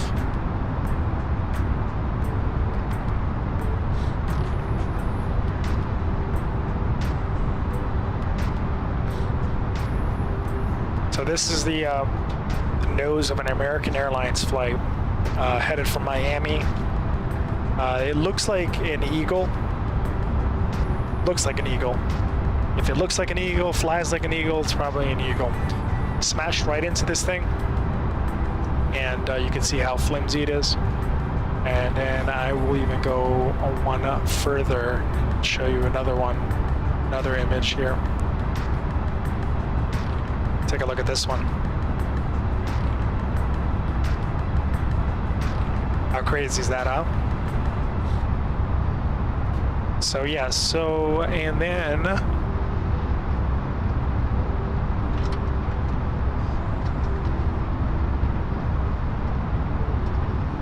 this is how much of a nerd I am. This is what I do all day. So you see the plate there?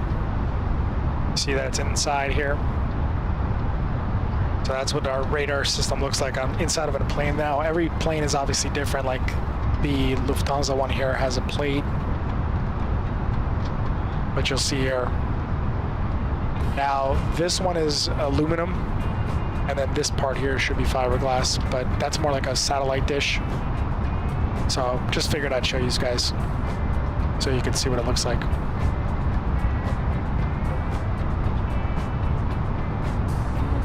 So yeah, so that's what a radar system looks like on a plane.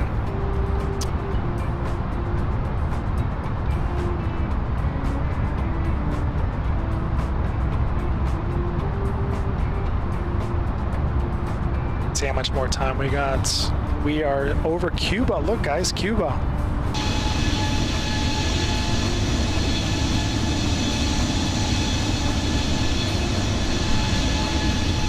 Somebody's out there flying around. Daniel Resman. How awesome is that, huh? You guys are going to Cuba just from the comfort of your own living room. Making some good time, I think. We should be there by like 11 o'clock tonight, East Coast time.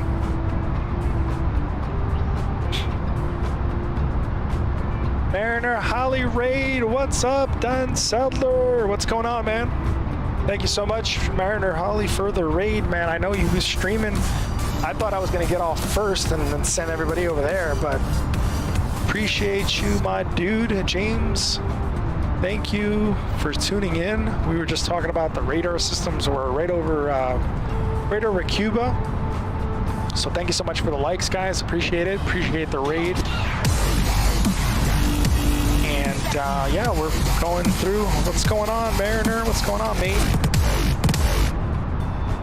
Hey, man, I've been meaning to ask you how the grandpop's doing. I didn't want to kind of go into your stream and ask you, but I know you were saying he wasn't doing so good, so I don't want to get personal on a stream, but just checking in on you, brother, making sure that you're all good and make sure your family's doing well. James, thank you so much for the like. Banner with the like. Steve with the like. James with the follow. Thank you so much, guys. Really appreciate the raid. We're just flying over Cuba right now. We're headed to Pereira, Colombia. And it's a trip that I did out there. I'll probably show the video again at the end. I did an intro video of me and my buddy Mauricio. We were out there in his hometown in Colombia. And I went there for my birthday, for my 36th or 35th birthday. And we went to a couple different places like Salento, and boy, do I have stories though to tell everybody about that. Let me tell you, I can say it now because I'm back home, but holy crap. Maybe I should wait for Mauricio. Mauricio, you still here or did you go shower? Mauricio's getting ready for bed. It's an hour difference. He's out in Rio in Brazil. So we went out to Salento. We drove. I hired a guy for the day, and pretty much he was our personal driver. And it's Mauricio's buddy out in Colombia. So, oh, you're here. Okay, cool.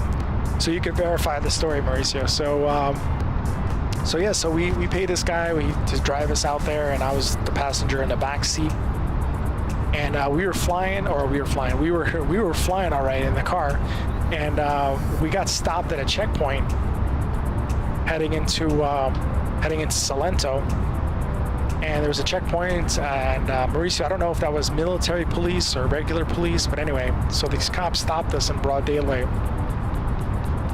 And my American bud was sitting in the back, and we don't wear seatbelts in the back seat. So the cop leaned in broad daylight. He was like, and I can understand his Spanish, of course. And he was like, well, the driver's got a seatbelt, the passenger in the front's got a seatbelt, but the passenger in the back does not have a seatbelt. So I was like, all right, this dumb gringo, now I'm in trouble. So this guy's gonna arrest me or do something, because I don't know what he's gonna do over a seatbelt. So then, Mauricio, I don't even know if I should say this part, but so you know what they were looking for, of course. Everybody could put 2 and 2 together, so they could figure out what exactly they wanted from us. The tourist in the back seat, the white boy Americano that's sitting in the back without a seatbelt. So he reminded us that the seatbelt ticket, Mauricio could confirm the price, was very expensive. So he wanted to remind us that the ticket was very expensive. So then I said to myself, all right, what are we gonna do to get out of this? Because it's gonna give us a ticket, and I don't want him to get a ticket, He's probably looking for a 50,000 peso note, because there were big notes out there. So they're $50,000 pesos, which is, it's not that much in American dollars. So I was like, wait a minute, he wants what? 50,000 pesos? So I quickly whipped out my phone. I typed it into the converter, the money converter. I shit you not. That thing was like $10 to $12 American. I said, bro, you want me to give him? I can give him 100,000 if you want. For like 150, maybe $150 ticket. I was like, you can have the 50 note. So I gave him 50,000 to the driver. He walked around the back, spoke to him, handed him the note, and we were off and running, boy.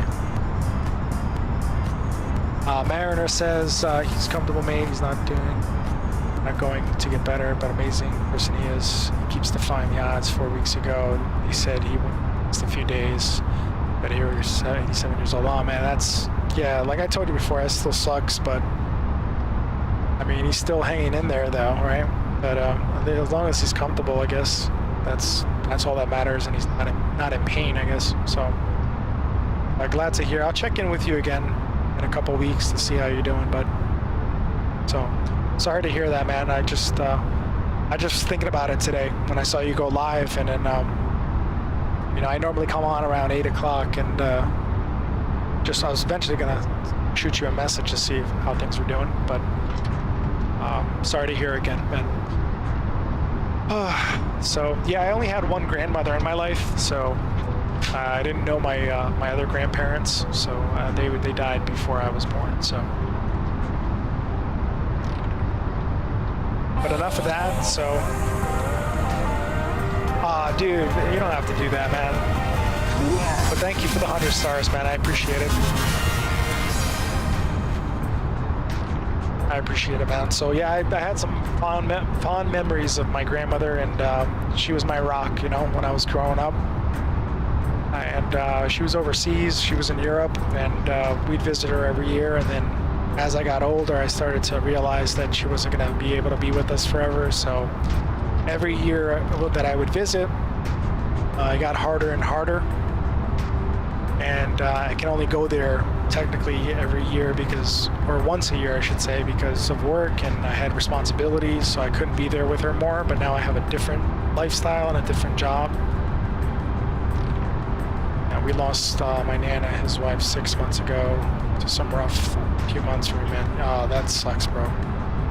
Just gotta stay busy, man. Keep your mind off of things. And what's crazy, man, is we know exactly for the people that matter in our lives, for the people that have a huge impact for us. We know exactly when their last day is. We know exactly where you were when you got the news. You know exactly where they were and all the details. It's amazing how, like, when you care about somebody so much, you'll remember that. You'll even remember the year that they were gone and everything. So that, at least for me, it was like that. I was out in Philadelphia at a hotel, and I was out there for a work conference, and I got the phone call at 3 in the morning. So I had to immediately leave and come back home and be with my family, and then we took the first flight out to go see her back in Europe. But like I was saying, man, it was tough. Every single year we would go and see her, and now I have a different job, and I could actually, like last year I was in Europe 6 times in the year before COVID hit. So I just really wish that she was around. So now that I have this job, I would have stayed. I would have stayed there longer and spent more time with her and gone out there more times this year. Do I have to buy these so-called stars? Mauricio.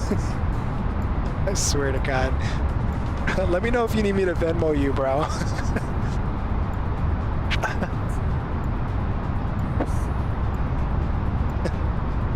Oh man, so this is great. So let's see where we're at real quick. Again, Manor, thank you so much for the raid, man. Appreciate it, and thanks for the stars. And I got to get back into it. It's a shame what Facebook does to the streamers, man. I just the money that they take for these stars. If it was up to me, I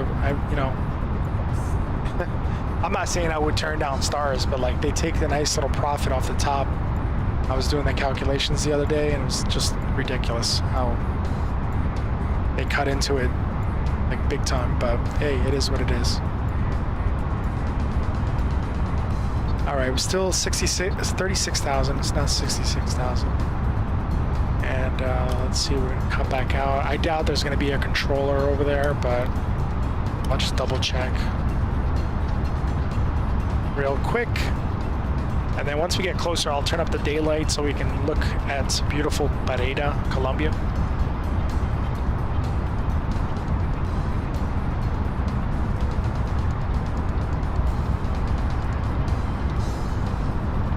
What happened to my electro music?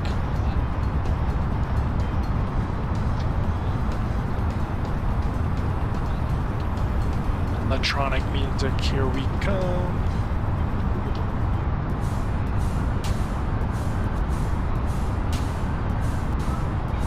No, that doesn't sound good.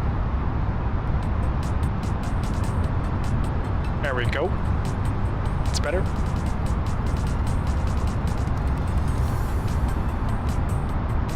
All right, let's see. Let me look at what is it? I Spy, Bad Spy. I doubt there's going to be a controller out there. I know there's controllers in Brazil, but I'd be scared to speak Portuguese to these guys because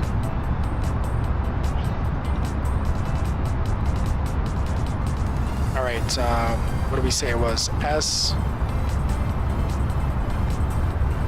K I E or I P?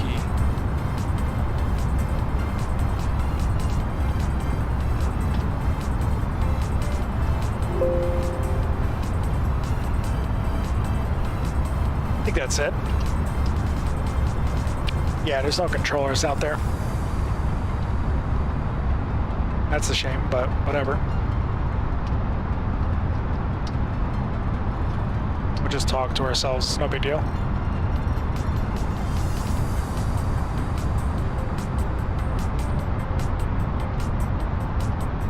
All right, Patrick, let's see who these controllers are. NASA, Bahamas, Boston. You know what's crazy? I didn't see a message anyway. No, we don't have any messages. Normally, if we cross through an airspace and there's a controller, they'll flag you down and just Oh, here we go. Você fala português, rapaz? Yes, bro. I speak Portuguese. Mauricio speaks a Brazilian Portuguese. Brasileiro. Oi, galera. Tudo bem, gente? Como está? Let's see here. Oh, this thing is so cool, though. It even shows where I'm leaving from. Why does it say Newark, though? That's incorrect, but okay.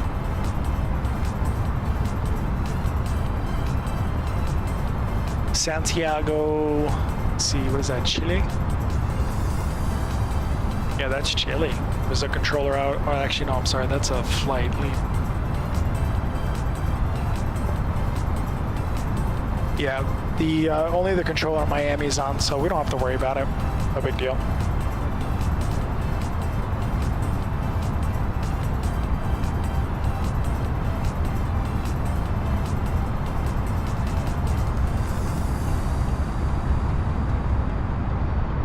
Man, this this cockpit doesn't get old, man. I tell you, whenever I go in there, I'm just mesmerized by the controls and stuff. Let me see if I can turn on the lights up top for you guys. Check this out.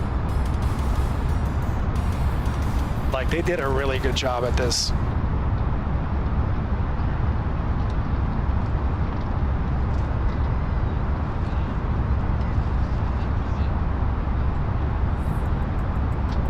Like, you couldn't ask for, like, better details on this. This is just insane. I still hear the passengers moving around back there. What time are we getting to Pereira? You ain't doing nothing tomorrow, bro. Don't even play yourself. Tomorrow's Sunday. You're gonna be just hanging around, going to the beach, drinking some school beer, just hanging out. Hey guys, don't forget to smash that like button if you're just joining us. Just like my, well actually Lee just gave me a follow. Thank you so much, Lee, appreciate you. Don't be afraid to get involved with us in the chat. Tell me where you're from, let me know who you are, if you're a pilot, not a pilot. If you want to tell me I'm doing something wrong, that's also okay too. I'm here to learn with you guys. I am a private pilot, so, or actually technically I should say I'm a student pilot. And I do fly, you know, on the spare time that I have, the little spare time. So drop a comment in the comments, section, and interact with us. We're all good people in here, so don't be afraid to talk to us. We'll respond back, and I'd just like to know where you guys are from. That's it. Get to know you a little bit. Have you told the story about the horseback riding or the Jeeps? Yeah. I mean, I have the video. Should I just show everybody now? Y'all want to see the video? I think we can make that happen. What do you think? Let me run the video. Mauricio missed the video because he was too busy running around chasing girls and beer. Correction, chasing beer. Oh, jeez. James says, yeah, all right, cool. I'll show you the video. You guys can see what I look like. I do have a webcam. I just don't have it activated at the moment, but one day I'll add my face to the stream. But let me show you the video that I did for my birthday. It's nothing crazy, but you'll see Mauricio and you'll see me. So without further ado, here's Colombia.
just for the record, this this horse that's coming up, he didn't like me petting him too much, so he actually tried to bite me.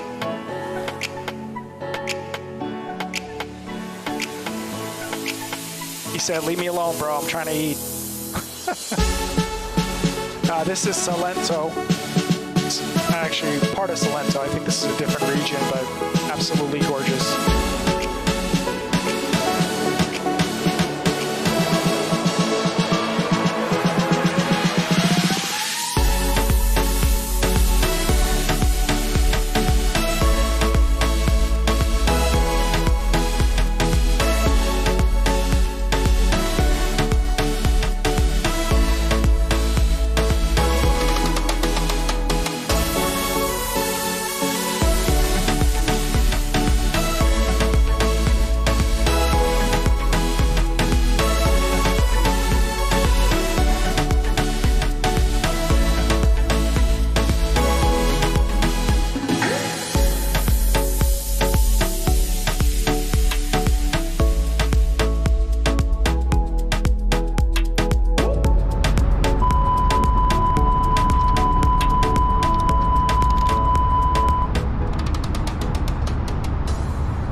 So I hope you enjoyed that. I mean, that was just one day.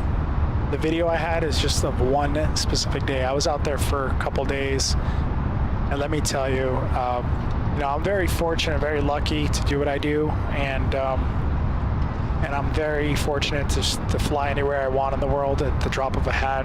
And I gotta say, like, I have some of the best friends a guy could ever ask for. So just want y'all to know that, you know, that was like one of the highlights of Colombia, was just being able to spend time with Mauricio, and it was awesome.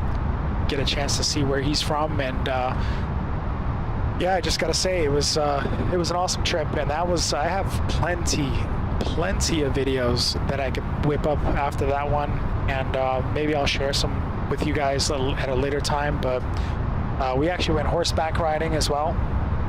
We went to a waterfall, and we jumped in, and we met some cool people on the way. And just, I have a lot of video that I can edit, but that was just something that I had already whipped up. So, but I hope you guys enjoyed it, and let me tell you, it's absolutely beautiful out there. It did rain, but it was only for like an hour or so, and then it stopped raining. But hey, if you're not getting smacked by the rain at some point in your life, then you ain't doing it right, I guess. Let's see. Watch Mauricio miss the video. I will die laughing. He was talking about horseback riding in Jeeps, and there it was, and he probably missed it. I used to go up with my dad in his plane. I had the opportunity to fly it. That's awesome. I think you had told me that before, Nancy. Let's see. Cool video. Thank you, Danielle. Lovely place. Thanks, James. Definitely an awesome place to check out. I would suggest getting yourself a little tour guide so they can speak the language for you. Let's see. Wow, some of that is incredible. Thank you, Mariner. Yeah, it's I got plenty, man. I got plenty of videos. Dude, I have like, when I started traveling full-time, I probably have like 6 years worth of travel videos that I've whipped up. I mean, I can run this thing for like another year or so. So, and Mauricio, I love you too, bro. Thanks, man. Truly appreciate your hospitality. And I remember one time Mauricio got on me because I forgot to say thank you to his mom. But I was so embarrassed and so shy, and I don't think he realized it. But we went out to lunch one day with his mom, and she knew that it was my birthday, and she wanted to bake me like I don't know what it was. Was it rice pudding, or it was something that was famous out there in Colombia? And yeah, I was just like so embarrassed because I didn't want anybody to go out of their way, and then I didn't really know how to react. And Danielle said, "You shy." Yeah, I didn't know how to say it. Like, I was so embarrassed. I was like, no, you don't have to do that for me. But then yeah, I definitely appreciate her hospitality. She you know, she welcomed me in with open arms, and it was awesome. So I had a good time out there. I'll definitely do it again, of course. But next month for sure, I'm going to Rio. I just have to figure out what week I'm doing it so I can go hang out with Mauricio. And you best believe that I'm going to be doing a live video from somewhere. I don't know where it is. Probably I want to do hang gliding over the Rio coastline. I don't know if Mauricio is going to be up for it because he'll probably shit his pants. But yeah, jumping off a cliff on a hang glider with no engines, I think it's something I want to do. And let's see, Daniela said you shy, and Khalif Maddox, what's up, dude? Good to see you again, brother. How's life treating you over there, bro? Good to see you, man. Thanks for tuning in, showing your support. Guys, don't forget to smash that like button if you haven't already. The more likes I get, the more visibility I'll have with the stream on Facebook Gaming. Right now, the metrics are all messed up.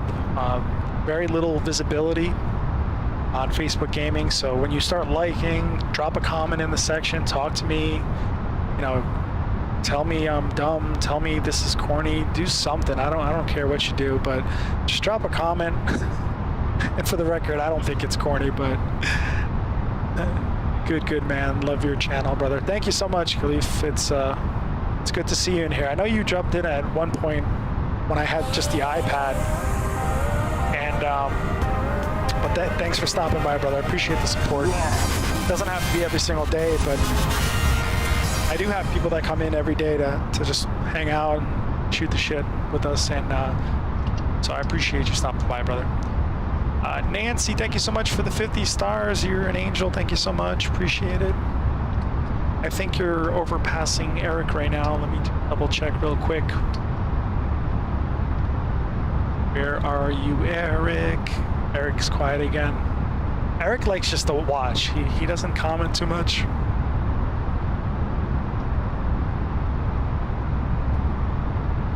Nancy. You're slowly creeping up on Eric, Nancy. Don't you worry. You're gonna catch him. He's at 1,500 stars, but you're slowly creeping up. You're at 1,150, but every little star helps. But thank you so much. Appreciate it. That's funny because I was just talking to Daniela about my electric bill. So my electric bill jumped up like $30 in the last 3 months. Insane. Literally insane. I also have to turn off the heat. My heat runs like 24/7. Right now I'm going to bed now. Oh, thanks James for stopping by, man. Appreciate you. Thank you for the kind words, and I'll catch you on the next one. I might take a day off tomorrow and just chill and hang out and not burn so much electricity. But so yeah,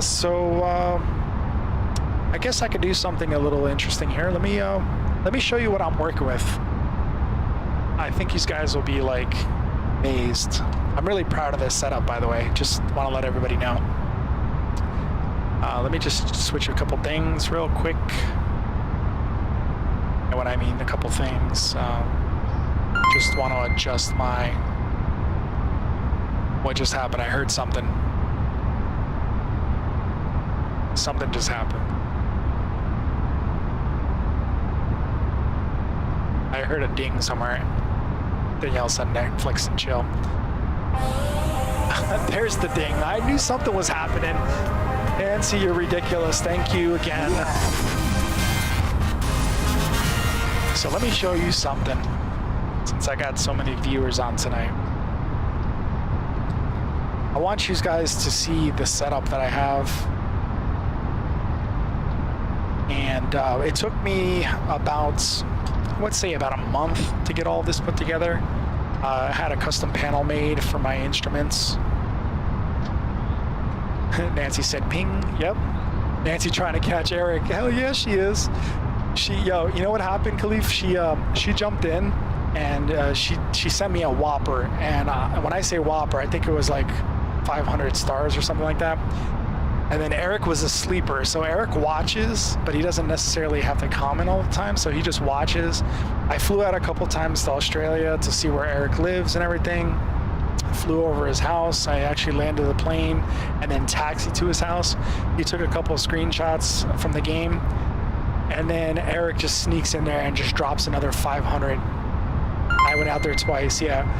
So literally, Eric sneaks in with the 500 and he's like, cough, cough. And I'm like, this guy.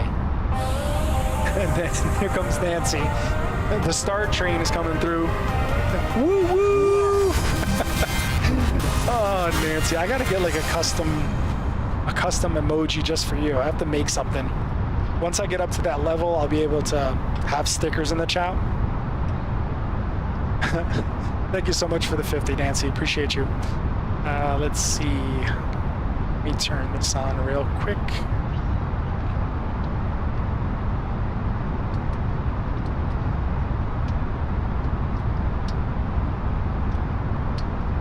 Uh-oh, don't tell me this thing's all jacked up. Hold on a second.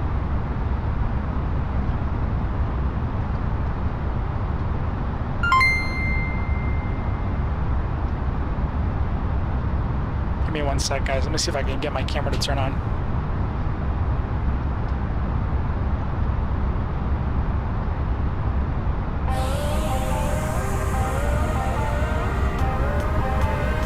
Yo, Khalif Maddox with the 200 star bombs, bro. Thank you so much. Appreciate you, brother. Oh man, Khalif's coming in with that race. He's racing to get to that top. Oh, I don't think my camera's turned on. Oh, that sucks. I guess I'm gonna have to show you guys another day. Nancy, you got competition. Hashtag Khalif in the chat. Oh man, these guys are awesome. These guys are definitely making my night right now. Meanwhile, Mauricio's sleeping. Mauricio's still trying to figure out how to buy stars. Oh man, this is great. Let me turn that off real quick. Give me 1 second. I'm gonna be laughing all night about this.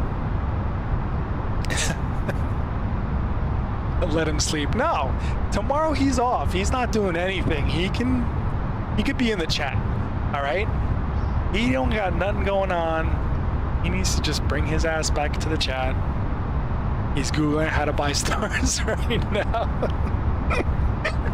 Oh man. Hold on, let me see if I can activate. Can we fly this plane and land it? Surely you can't be serious. I am serious. I don't want to show. Yo, John Travolta, what's up, bro? Oh man, you don't know what's going on. Mauricio, where you at? John's like, where you at, Mauricio? Bro, I'm here, loving the banter. Yo, I heard you said you were gonna come in here and talk some smack, bro. What's good? What's good with the smack talking, bro? You know what measurement Airbus uses for fuels, tons, kilograms, or pounds? Good question. We do in the aviation with us, at least we do pounds. So let me see real quick. Jerry, thank you so much for the follow, man. Appreciate you. Here it's gonna say kilograms on the bottom. But on another section, I know on Boeing it's pounds, but here it's kilograms. I don't know why, but like on a Boeing aircraft, we see like 6,000 pounds of fuel. I don't know if you can actually change that. Settings, let me see, fuel. Yeah, this one says kilograms. I think maybe Airbus is different. I know for a fact on Boeing it's pounds because I've sat in the cockpit with the pilots many times when the fueler would come on board, acknowledge how much fuel the captain needs, and then give him the sign-off slip telling him how much fuel he's got on board. I've also seen where they didn't add enough fuel and he had to go back and say, hey, I need 3,000 more pounds or whatever. So on a Boeing, it might be different than an Airbus, but here it says kilograms. But as far as Boeing goes, I know for a fact it's by pounds because it's 6,000 pounds.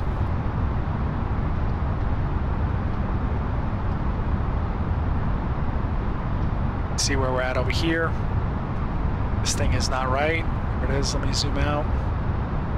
We're almost at the coast of Colombia, guys. Actually, yeah, that's not Colombia.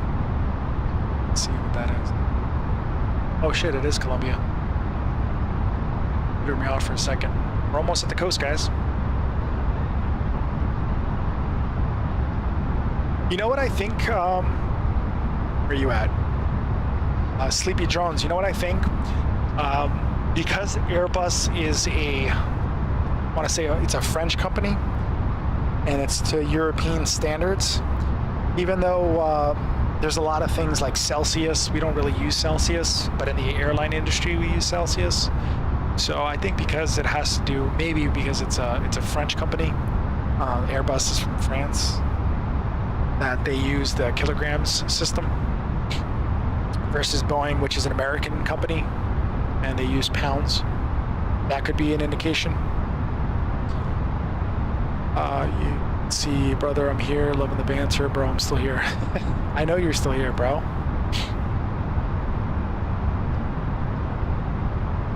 Take a look at the outside real quick.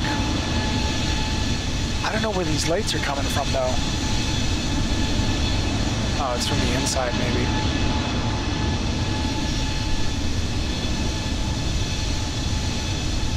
Yo, that trail's still behind us. Look at that thing. That is so dope. I've never seen that at night. Must be the humidity in the air. The moisture in the air.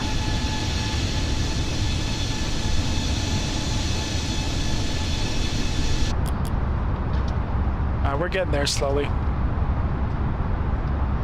It'd be a shame to get there and then crash, right? Can we get some more stars? I like the music. Sure thing. Let me fire that up real quick.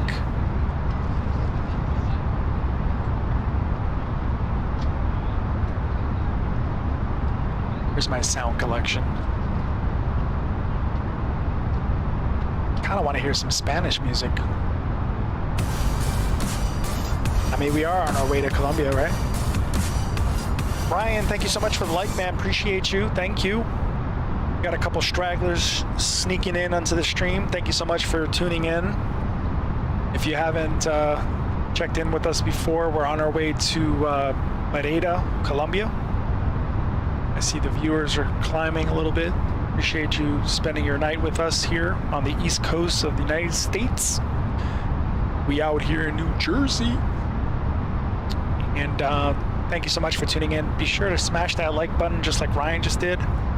Hashtag exclamation point notify in the chat. I will automatically tell you whenever I go live, and I will also automatically follow the page. I'd greatly appreciate your support. We're out here just flying around and having a good time with some friends and poking fun of my buddy Mauricio. It's a good time, good time. Let me know if you have any other questions in the chat. I'll be sure to try to answer those for you. If I don't know the answer, I'll just be upfront and honest with you. Anything aviation related, could be anything, even flight attendant related or aviation related. Want to know anything, how things work in the airline industry, I'll see if I can shine some light for you.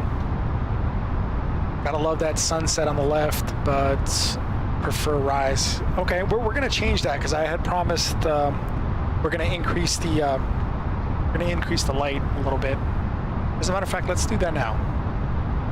You guys want to see what this simulator is capable of doing? Let's show you. So we can adjust the weather. Right now it's and the time as well. Right now we have live weather. I can increase the time, lower the time, raise the time. I can give you a sunrise, I can give you a sunset. Sunrise will be on our left side. Right here, you see how the stars move? It's pretty insane. Give you a nice little sunrise right there.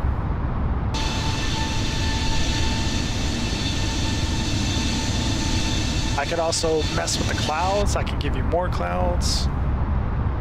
Check this thing out. Now, we don't want to crash, by the way, so I got to be careful, because last time I did something crazy with the winds, and let me tell you, that plane went straight into a nosedive. So I can give you clear skies.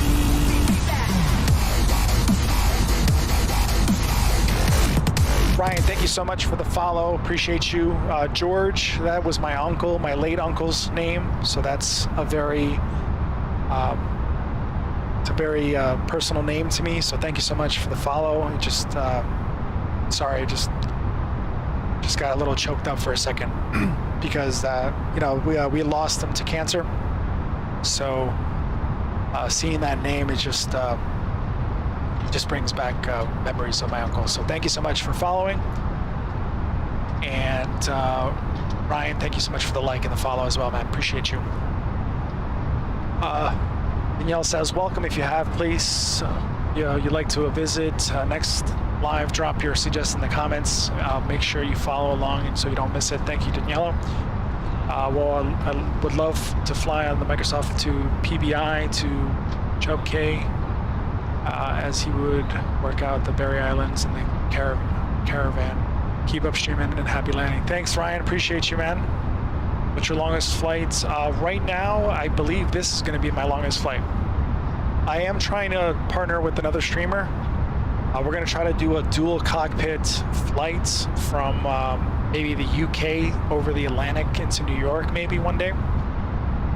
So we're going to try to plan a 8 to 9 hour flight. He has done it solo by himself. However, he ran into some issues with the aircraft, so I think he had to restart it. So we're going to try to do it in one shot. So right now, the longest flight is going to be this Miami to Colombia. One day I'll do like a New York transcon from New York to LA.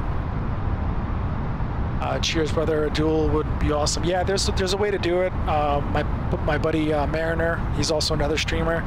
He got me set up with the software to do a dual cockpit over VATSIM, so we can actually both listen in on the conversation, and we both can fly the plane together. So, and we're just gonna take shifts. Yeah, that's what we're gonna do. We're gonna take shifts. He'll still be there. I think he wants to do the full flight together, but well, like one guy will man the radios and then the other guy will fly the plane. And I mean, once you get to cruising altitude, there's not much you're doing anyway, other than just looking out for traffic and looking at the weather. So duel would be awesome. Yes, we're gonna try to make that happen. I am gonna be doing a supporter Sunday with Scoobs as well. I'll be joining his stream, but not in his stream. I'll be flying with him. He has a livery that he was given out. Actually, let me put that in the chat real quick. If you guys want to grab this plane, it's free of charge. It's to commemorate Scoobs reaching 100,000 followers. And I will give it to you right now. Just drop a link in the comments real quick as soon as I get it.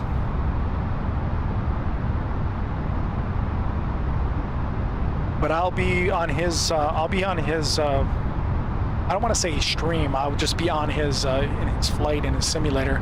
We're going to fire it up because it's supporter Sundays. It's going to start around 4 in the morning at the East Coast time.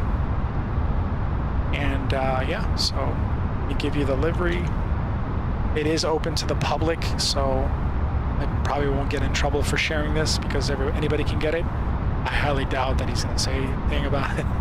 It would just be like, thanks for handing that off. So if anybody wants to snatch up this plane, it's awesome livery. Here's the link for it.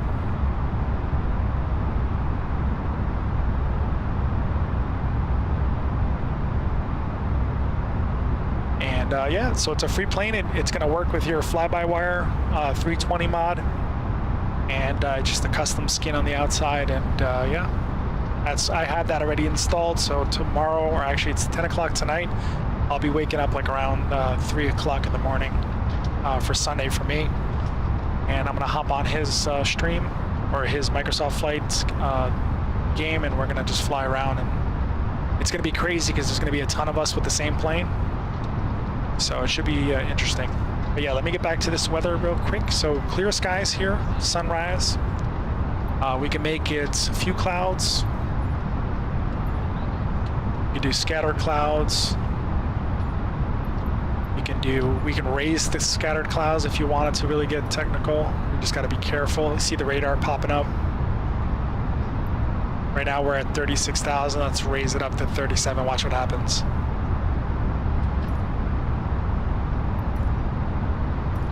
That's a lie. As soon as I exit out, the clouds are going to slap me in the face. Watch. Down to 36,000.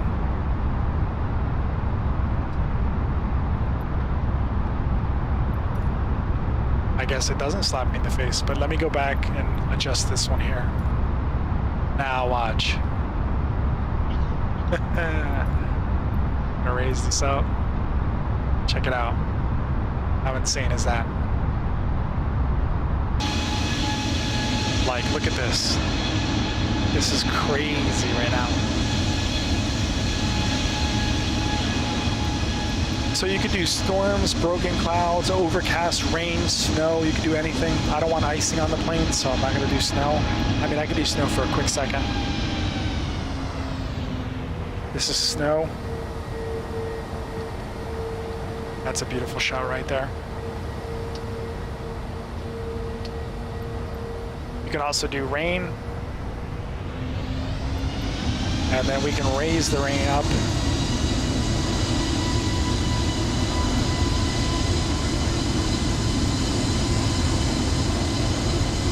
How crazy is that, huh?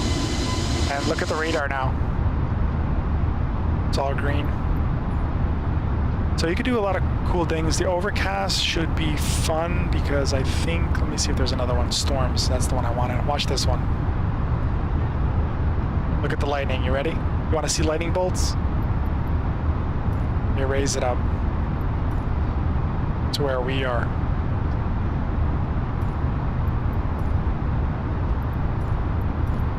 Watch this. How insane is this? Lightning underneath us. Isn't that crazy? I could even do probably lightning in the middle, like right where we are. Let me raise this up real quick.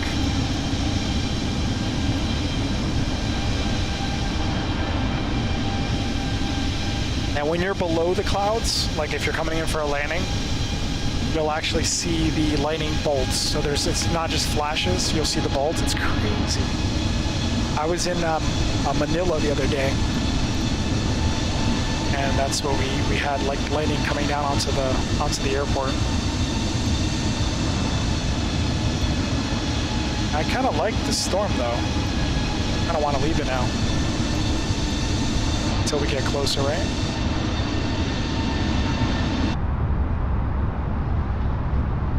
All right, back to my comments. Cheers, brother. Duel would be awesome. I would much rather see where we are flying. You guys can take shifts work. Yes, livery, clouds, beautiful view. Jerry, that is so cool, isn't it, Jerry? This is just awesome.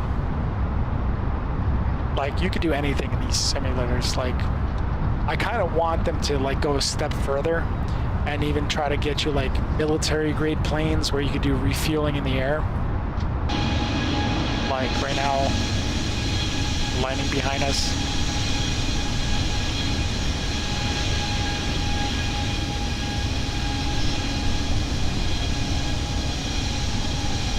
That is just sick.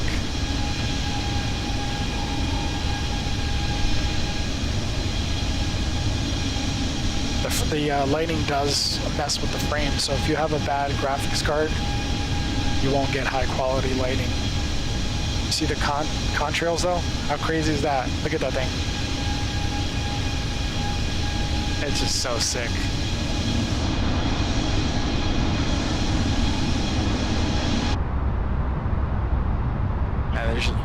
So whenever you're flying and you see pink or red, that is not a good indication or good weather you want to be flying through. So pilots normally typically try to avoid that. It doesn't mean that they will necessarily fly, they'll never fly through it. Because I've had situations where I've actually flown through a hurricane before. And it was a moment that I wish that I had my GoPro with me and turned on, because I literally hit the ceiling of the aircraft. That's how bad it was. And our trolley, we had a trolley, the beverage car was out in the aisle, it wasn't secure, and the trolley just flew into the air. And they called us up, and they're like, "Hey, just want to make sure you guys are okay. We're just flying through that hurricane." And I was like, "Oh, geez. Well, thanks for letting me know that you're flying through a hurricane. Like, come on, dude. It's like 39,000 feet. We're cruising at 39,000 feet, and a hurricane could go up at like something crazy, like 10, 20 miles up. Like, you shouldn't be really flying through a hurricane if you want to avoid a storm like that." But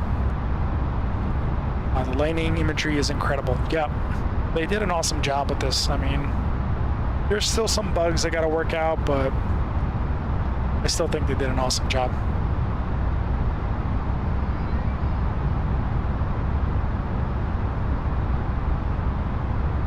Got lightning coming into the cockpit.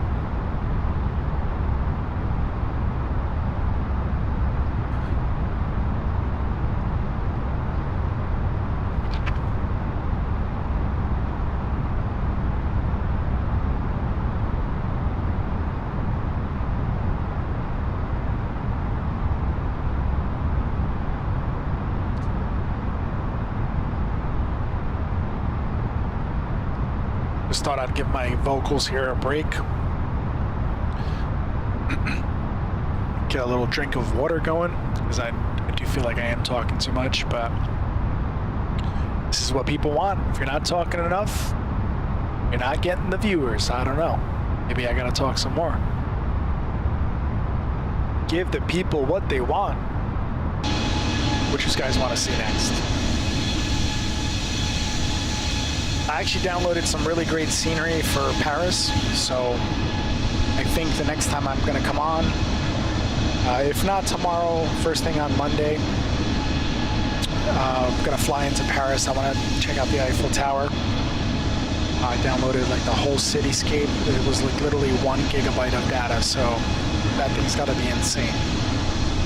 For 1 gigabyte, it took me about 20 minutes to download.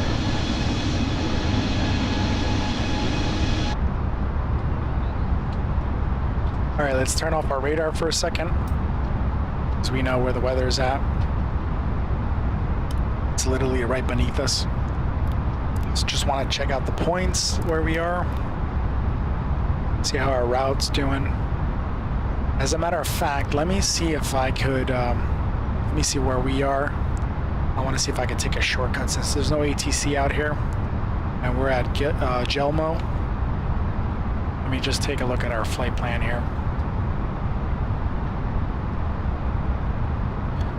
No reason taking the long route if we can make ourselves a little shortcut. And that's what air traffic control is doing all the time. They're monitoring planes, their altitude, they're monitoring weather, working with the pilots if they see a little bit of weather, because sometimes things don't pop up on radars as well, even with the advanced equipment they got on the ground. And a pilot will transmit and say, "Hey, there's a storm up ahead. I wonder if we can deviate for that." And they'll go ahead and give them an approval. They'll switch their course, their heading. They'll go around the storm and then come back to the heading that they originally had. So right now I'm looking at our flight plan, and it is pretty straight. So there's really no shortcut to take. So we're just going to maintain this and just fly with what we got. I do have enough fuel to climb higher if we needed to, but our max ceiling on this bad boy I think is 30, let me just check real quick, 38,000, 39,000. So our max ceiling is 39,000 on this aircraft.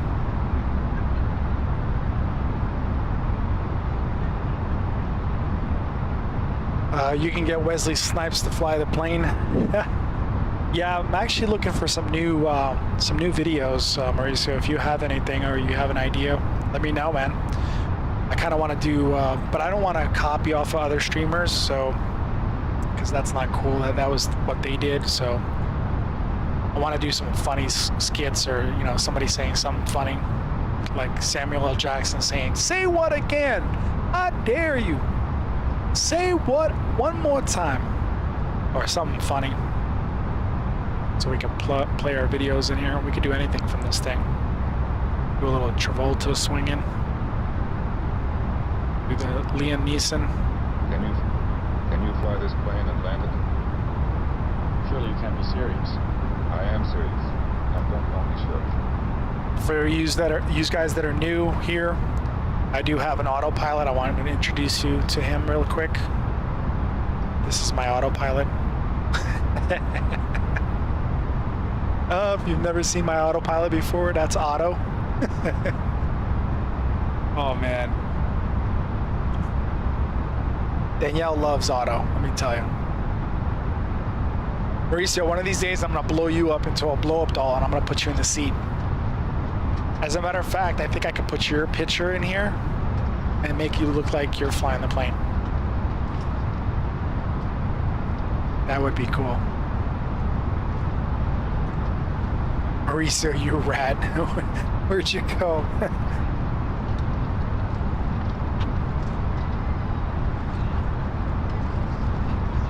You hear the passengers in the back? They're starting to get on. Oh, snap. You know what I forgot to do? Other than flying through these clouds, I forgot to turn off the seatbelt sign.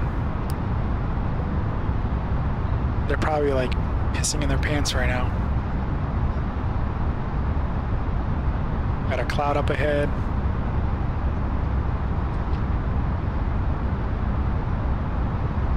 See what it looks like on radar.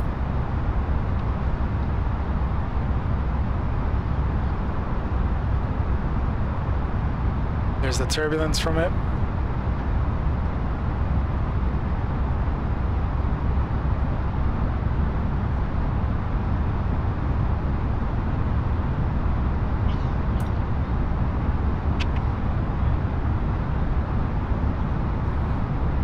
Oh man, this is a long one today. We're gonna make it though. We're gonna make it.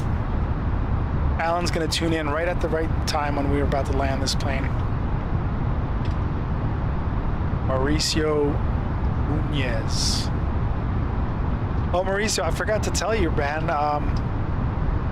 Your sister approved my my Facebook friend request. Just thought I'd let you know. Yeah, I might be your new brother-in-law, bro. Just thought I'd let you know.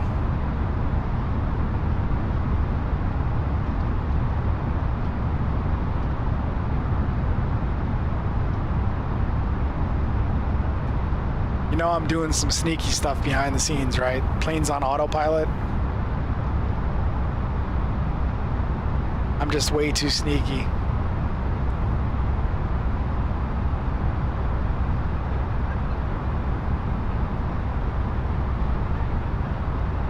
God damn it. Where is Mauricio at?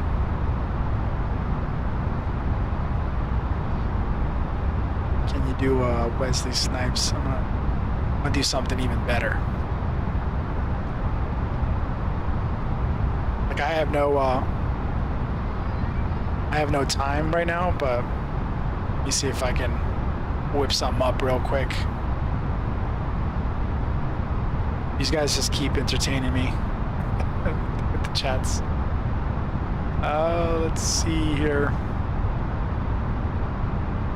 Mauricio, you getting nervous?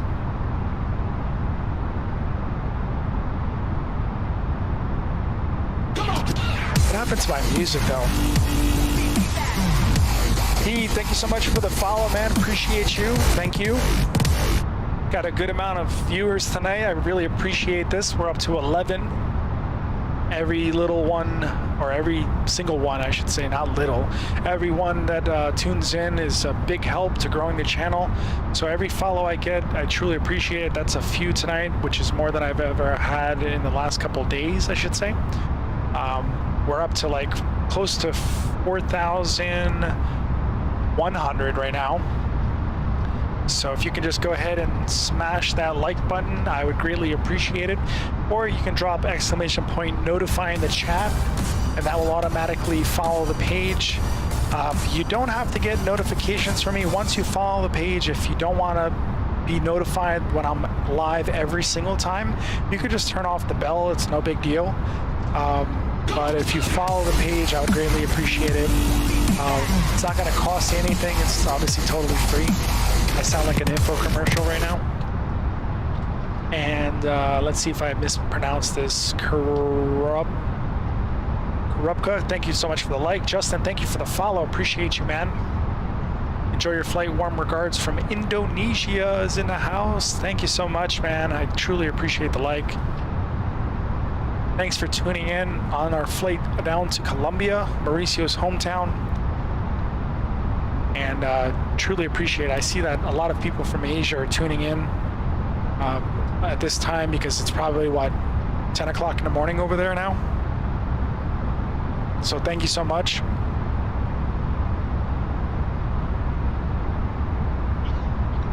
I'm still working on this this image real quick. See if I can whip this up before we land.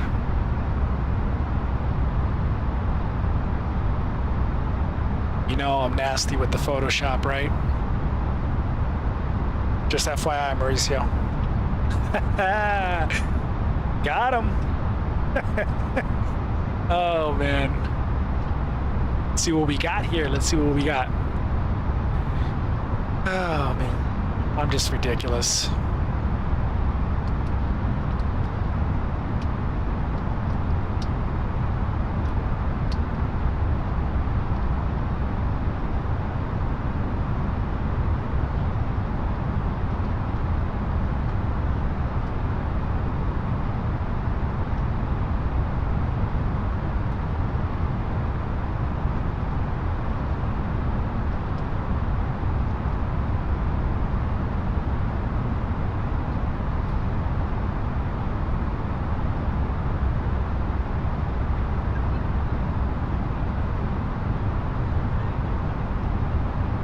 Let me see here what we got going on.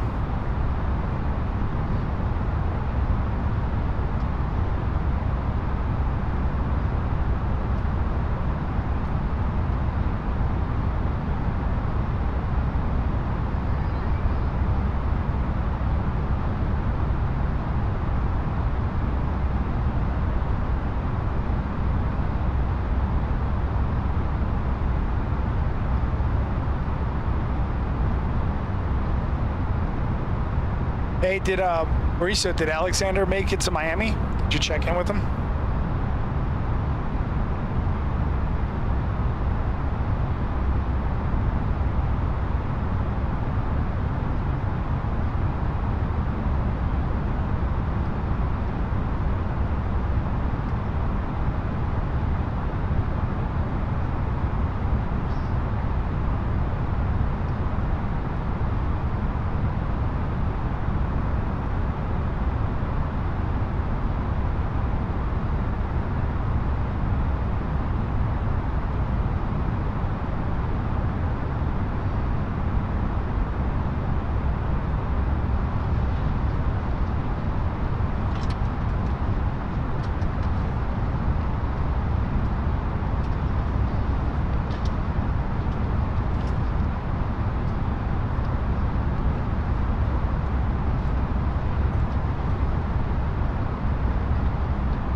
I still hear the passengers in the back hanging out.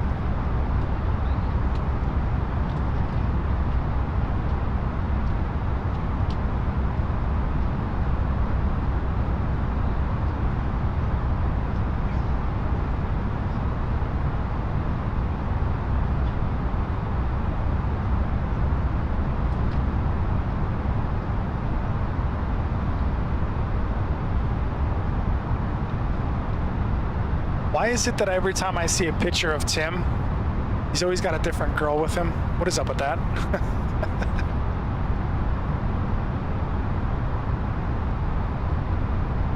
Oh, sugar.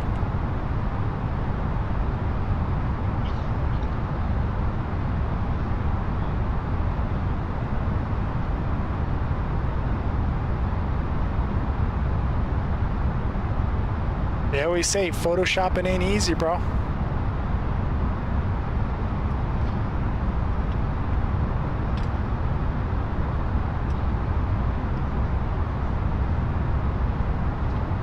Yeah, I don't think I'm going to be able to whip this out tonight. It's going to take too much time. Let's see. You better make me look decent. Yeah, I was just cutting you out of a photo, but I only got half done. And I'll work on it though. I'm gonna slap your head onto Otto's body. Now Otto's body's, I'll take this photo and just slap you on there. That's hilarious. Let's see where we're at here. Coming up on, still on Gilmo. Let's zoom in on our map here on our iPad.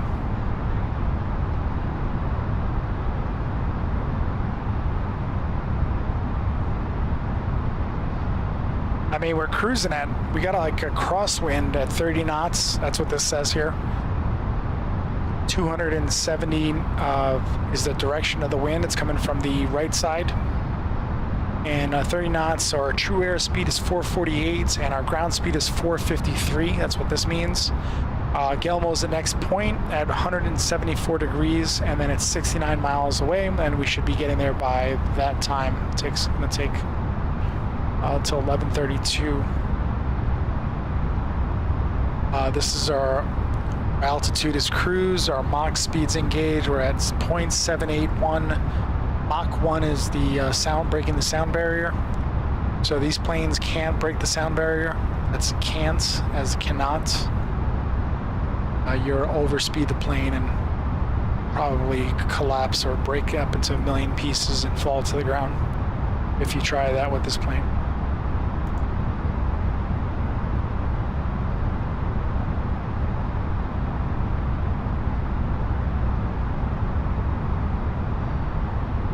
Let's see, make sure I have a gin and tonic in hand. All right, passenger. I will get right on it, sir.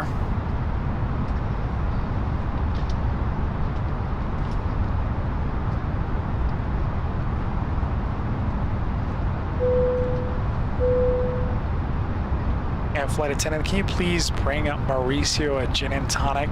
Just make sure it's well gin and tonic, the cheapest thing we have on the plane. Because that rat doesn't deserve anything better. I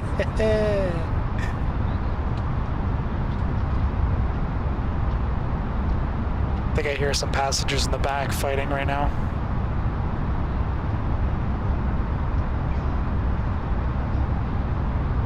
Let's go ahead and switch on our seatbelt sign.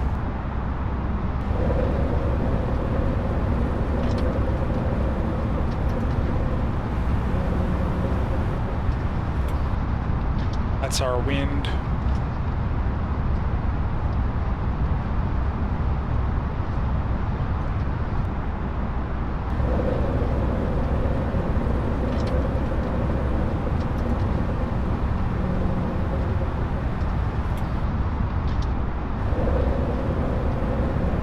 Y'all hear that wind? It's whipping.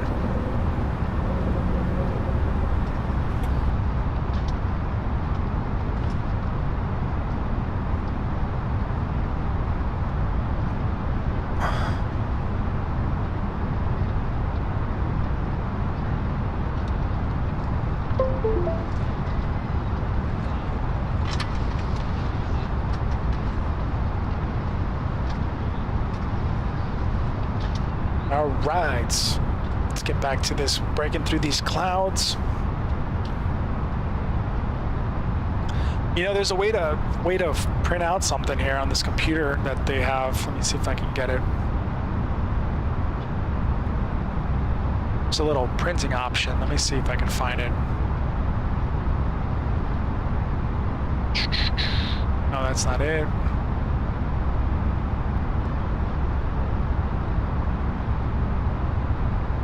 That's not it either.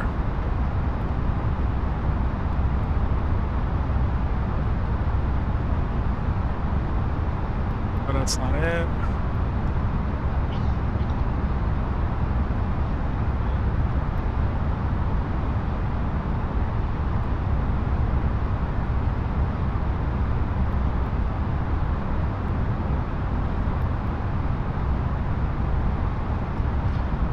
There it is.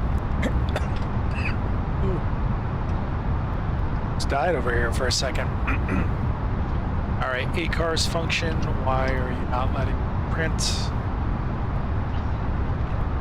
That sucks.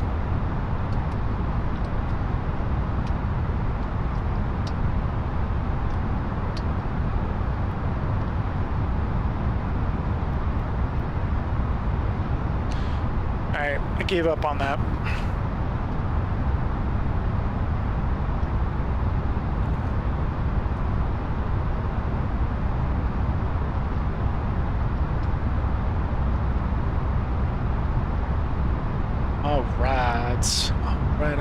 All right. I hear people laughing in the back. Make sure this door is locked. It's armed.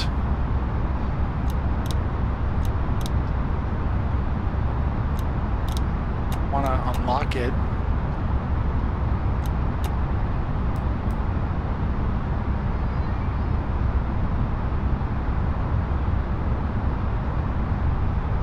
So let's see if we have anybody that knows the answers to this question. So if, say, you were a technician and you needed to restart any piece of equipment on here, whether it be your attitude indicator, your speed, well, this is all one system, but if you had to restart any one of these panels or reboot anything on this control deck or even up here, any switches or anything like that, where do you think the mechanic or technician would go to reset this? Because there's technically no on and off switch for these things. Like you can't, like, yeah, you could turn it on and activate it, but if, say, you had to restart it, where would you go to restart these things? Anybody know the question to that answer? I'll give you a hint. It's in this picture right here. What do you think they have to do?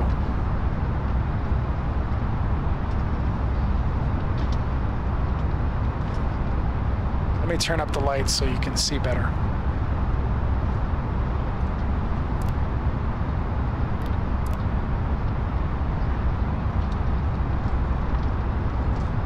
These are all in up.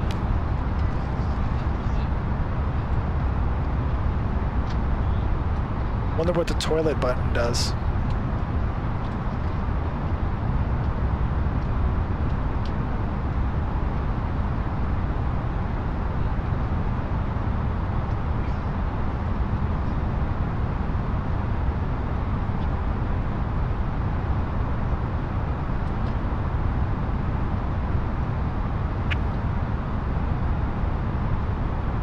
Alright, so the answer to that question would be they have fuse panels in the back,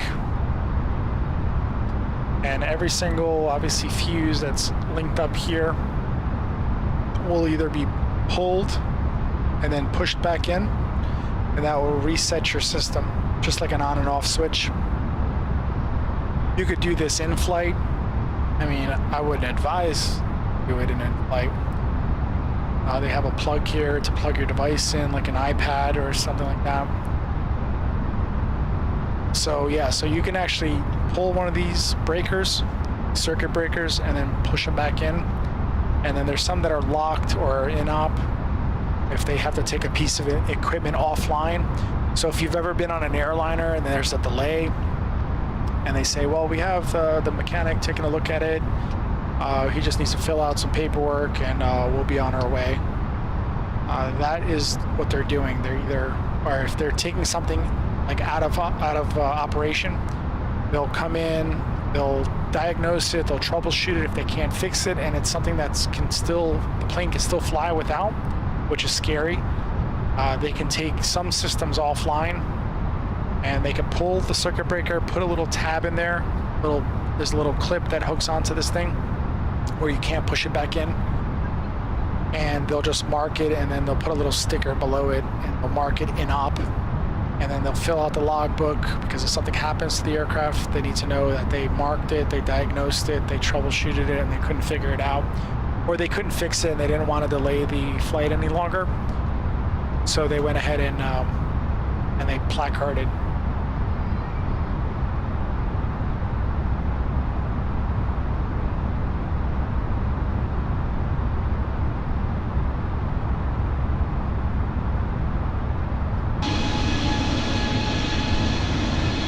damn, look at that cloud below us. God damn, look at that thing. Yeah, that's some bad, funky weather, boy, let me tell you. See what that looks like on the radar.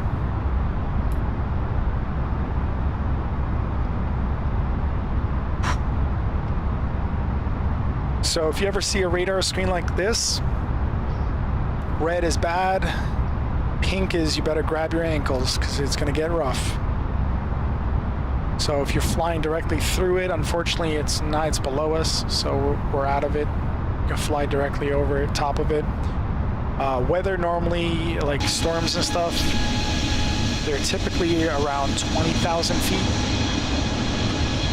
They can climb higher than that, but typically the bad weather is around 20,000 feet. So anywhere between a certain layer is where most of your bad weather can originate or can like cause problems for airliners. As long as you're above it, you can fly right through it, no big deal.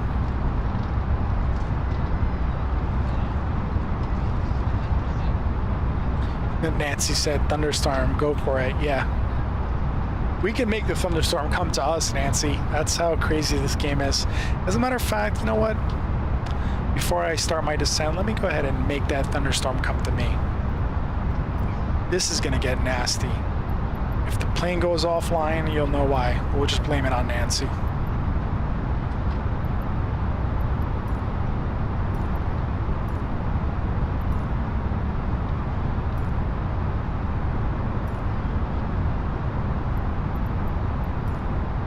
See if I can get this bottom one up to us.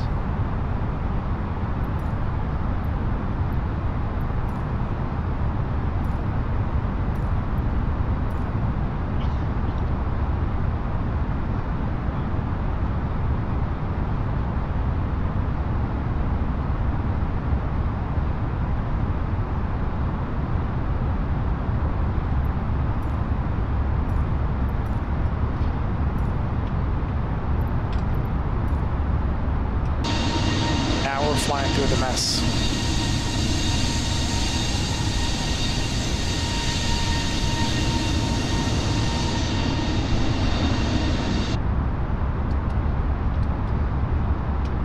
All right, let me figure out if we were supposed to start our descent here on ANR, Anron, or if it was just ANR, but give me 1 second. I'm gonna turn the radar off for a second.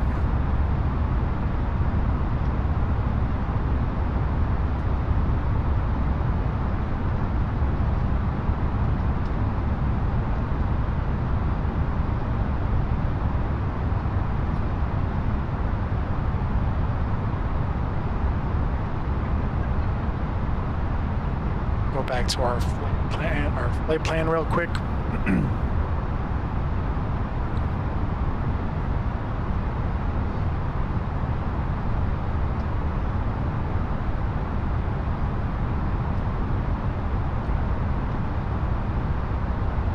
All right, it was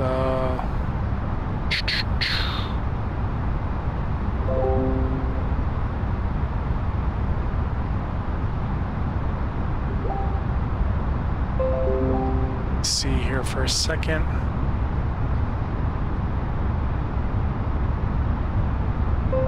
All right, RNG was our descent point. So when we get to RNG, I think we're so far out. Let me see if I can, oh, Anron's coming up.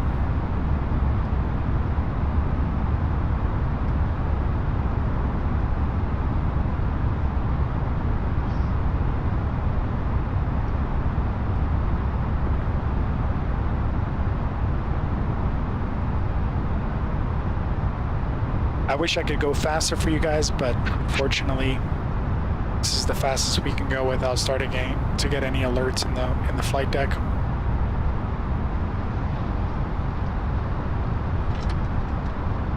Nobody wants to hear an overspeed chime.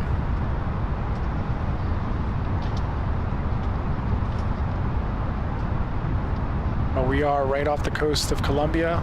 Should be crossing over. We should be seeing land. I'm going to get rid of all these storms so you guys can get a good view of Colombia.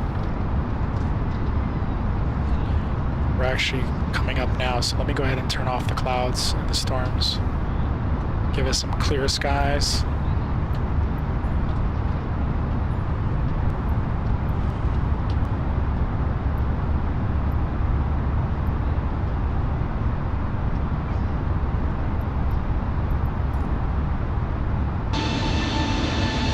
And there's Colombia, guys. Off to my right is Panama City. Around here.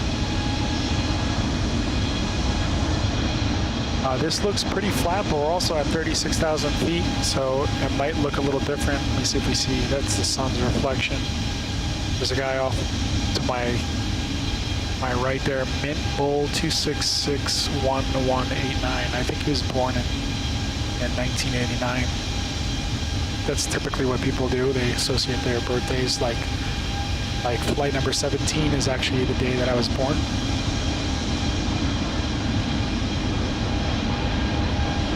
And there's those beautiful mountains that we see in Colombia. Coming up on them real fast.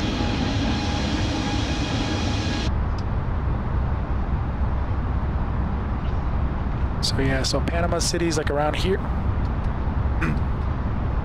Actually, Panama's over here, so Panama City, correction, Panama. It's right here. Panama City's a town in Florida. I don't know, do they have a Panama City? Maybe. You got Bogota, you got Medellin. Medellin I've been to, it's very beautiful as well.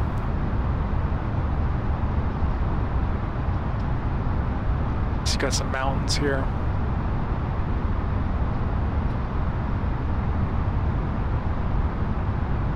So we're traveling from here where our current position is, and we're making our way down to Pereira. Looks like the weather is pretty good. The last time I was here, there was some rain coming in when we were trying to land, and we beat the rain, believe it or not, and then it just started pouring. So the weather is kind of funky there sometimes, and this was in November, so.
And William, thank you so much for the like. Appreciate you, man. Thanks and welcome to the stream.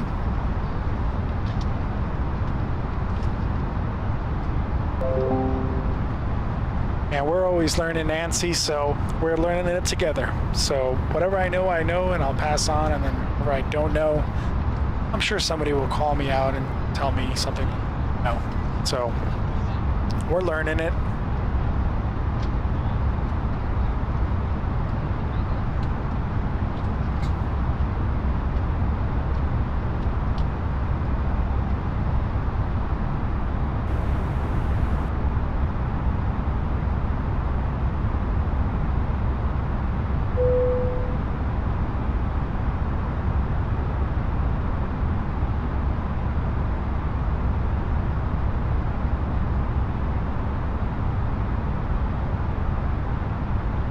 Moving right along.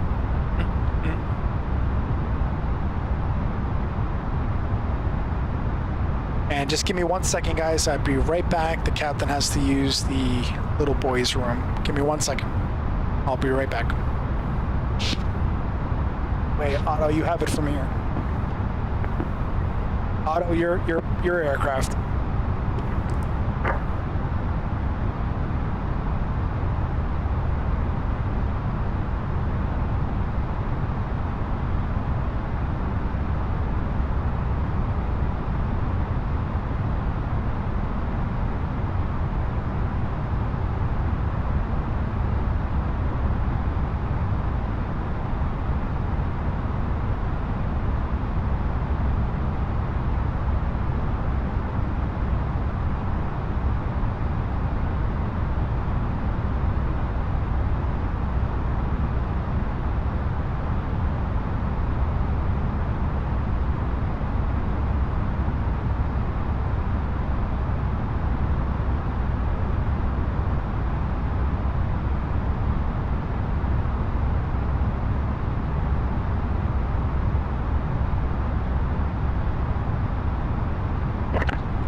All right, and I'm back.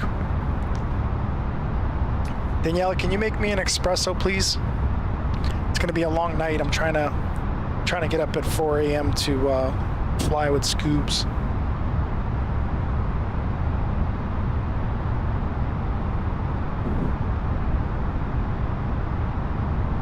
It's one thing I love in this world. It's a good espresso, let me tell you. I was practically raised on espressos.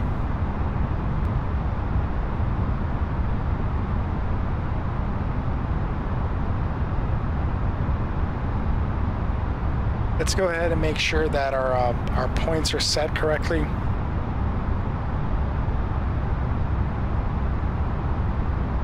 Let's go over to our flight plan.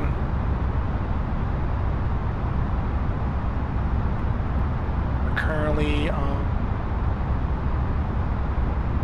Enron.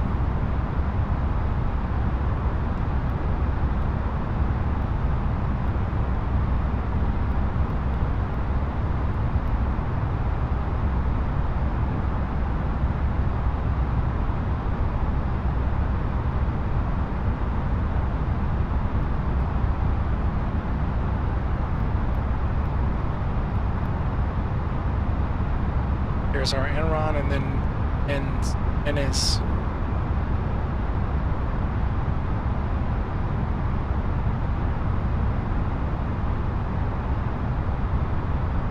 I honestly don't remember it being this long. For maybe 3 hours was, yeah, it was probably that.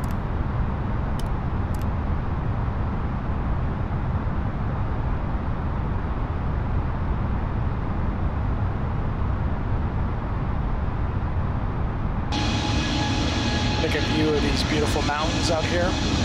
Got a bunch of lakes and stuff. Rivers and lakes. That looks like a lake over there.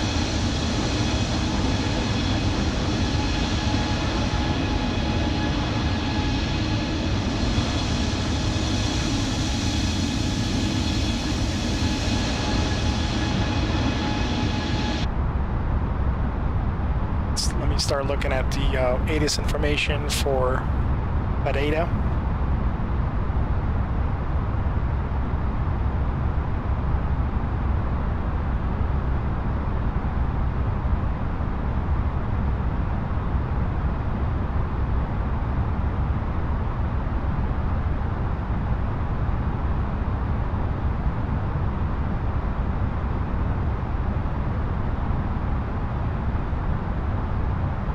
This report generates like 32 pages of flight data that you need to know about. It's insane how much information a pilot has to look at.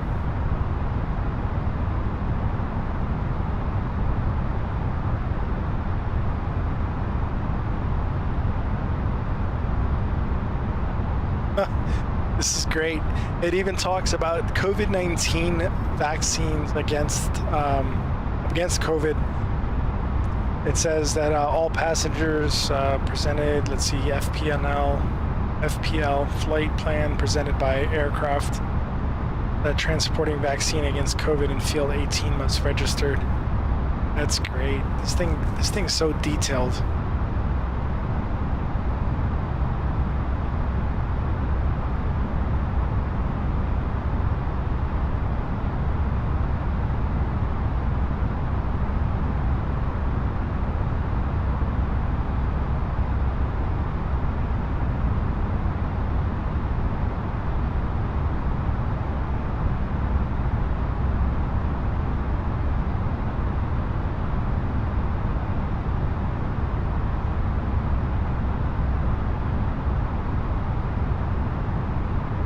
Interesting stuff that I'm reading here.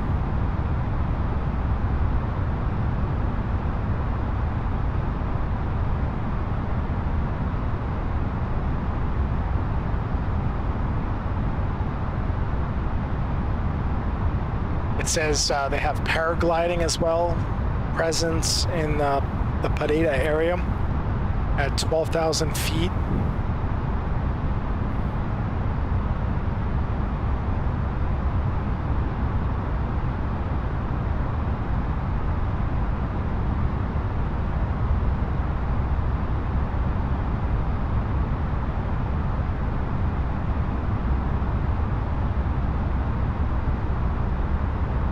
Mauricio's phone died. We just crossed over into Colombia, man. And looks like we got somebody up ahead. Let me see. Somebody flying over the mountains over there. Lucky Starfish 3. That's cool. He's probably going to be lower than us, though.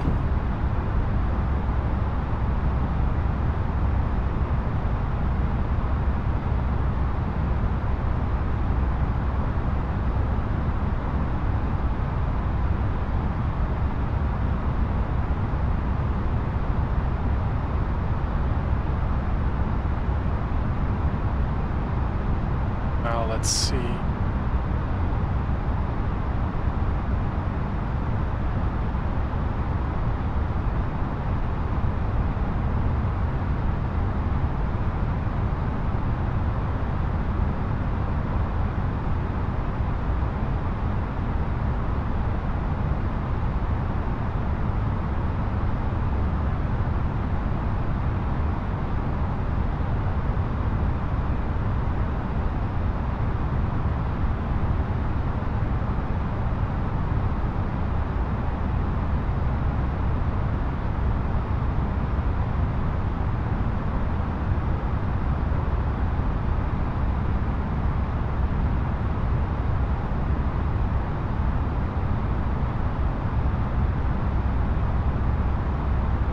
Top of climb, top of descent, RNG, APEC,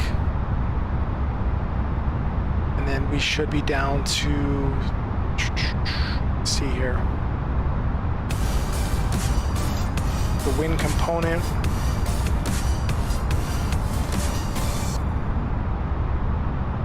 Hosnia, thank you so much for the like, appreciate you. William, I don't know if I mentioned you yet, but thank you so much for the like. Appreciate it. Want the outside view? Here's the outside view.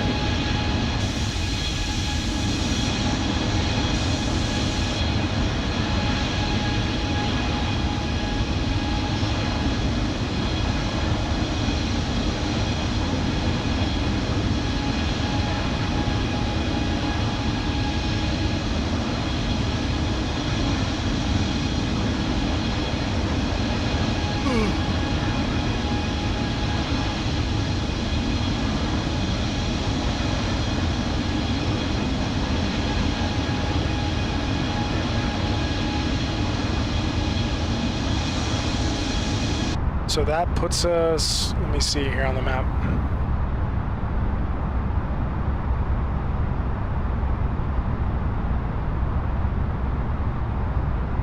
We're about to cross over Medellin. Getting closer.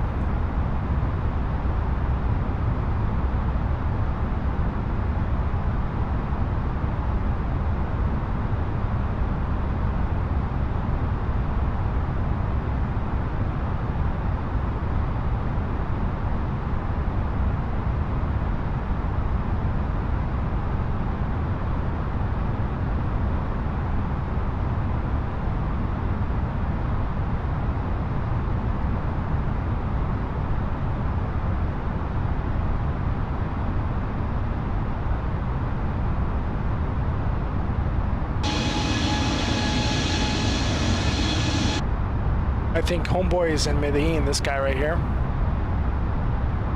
I think there's an airport over there. You might be on the airport, or on the ground in the airport, I should say.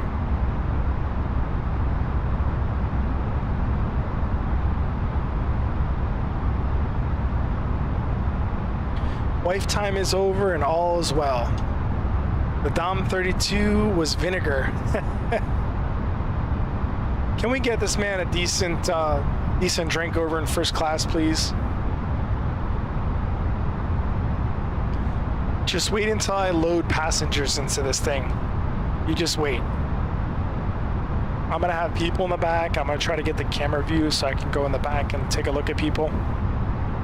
This is gonna be great.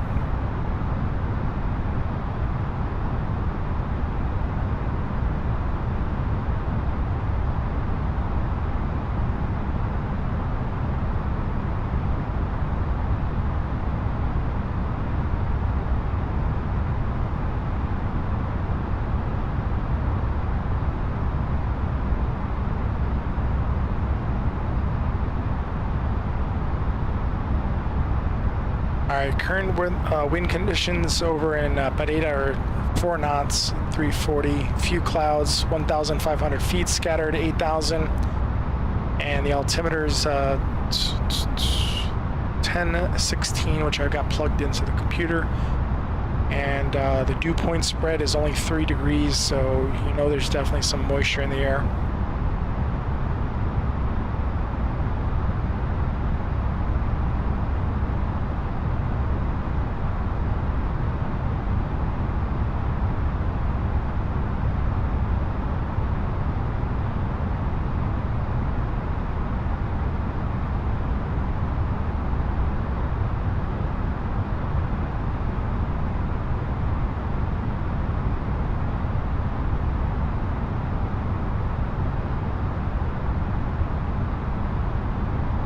Would be nice if I can get their frequencies for their Unicom.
Alright, so the computer knows, let's see.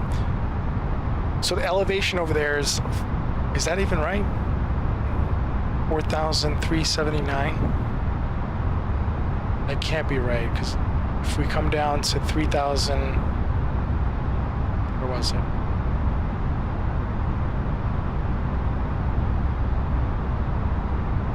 Something's not right.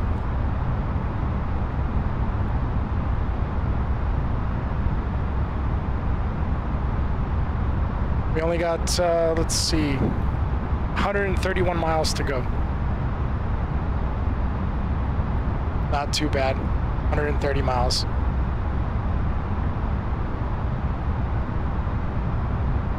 And ladies and gentlemen, this is your captain speaking. We're about 130 miles away from Pereira Airport.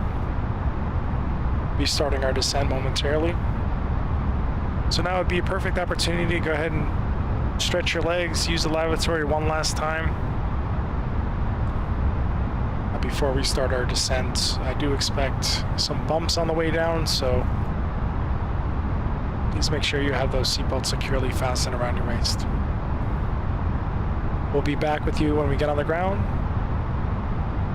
I'd like to thank you for flying American. Thank you.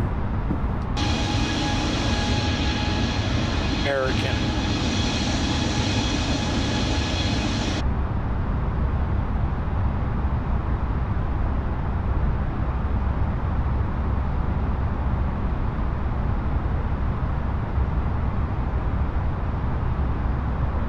Yes, sir, it is. It is. It is. I saw, Alan. I'm really excited. 11 people tuning in right now. So if you haven't already, smash that like button. I would greatly appreciate it. Just like Ricardo just did. Thank you so much. Whoa, that's a Portuguese name. Ricardo Carpinteiro. Bem-vindo. Muito obrigado por sua presença. That's definitely Portuguese. É português 100%. I know a carpinteiro.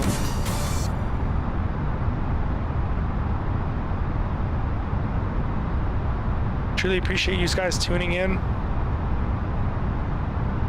That Portuguese flying stew is exactly that. He is multilingual. 100%. Assim é que é, assim é que é. Agora vais-me dizer que és sportinguista ou benfiquista. E se tu és portista, a gente ainda vamos ser amigos.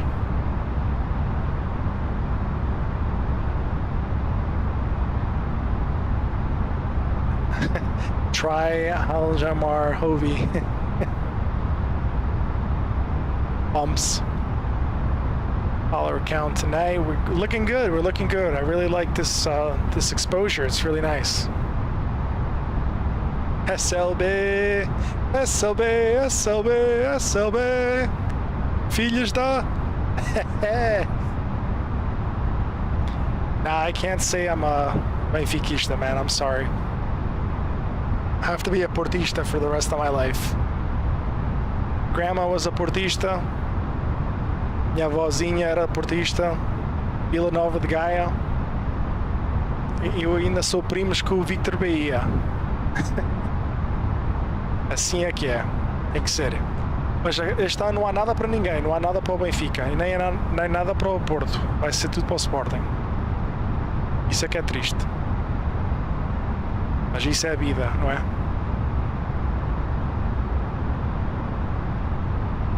Guys, thank you so much for tuning in. Got 12 amazing viewers. We should be on the ground hopefully in the next 25 to 30 minutes or so.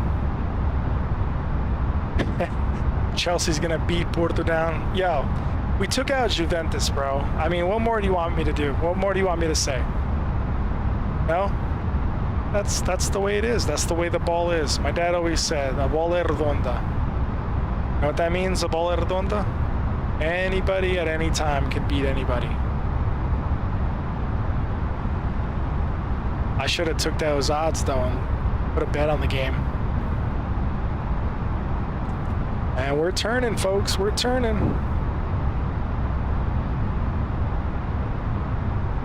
Let's go ahead and start our descent now.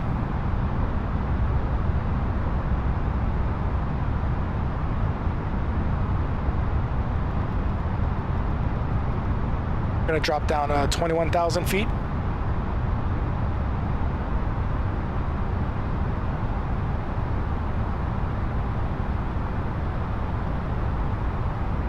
We go over to our plan here. Let's go ahead and back out.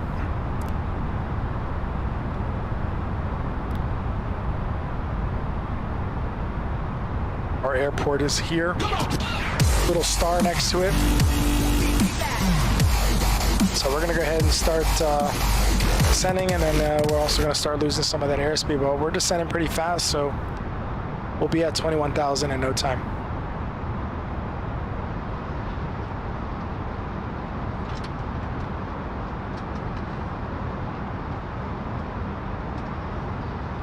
Let's see what we got here. Ricardo Carpinteiro, thank you so much for the follow. Agradeço a sua presença, meu senhor. É só pena que você é benfiquista, mas a gente ainda vamos ser amigos, não há problema nenhum.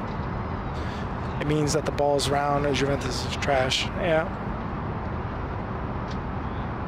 Hey Mauricio, let me know when Colombia makes it to the World Cup. Alright? Then you can tell me what teams are trash. Straight trash. And I could say this, mas os colombianos para jogar bola não valem uma merda. Toma lá.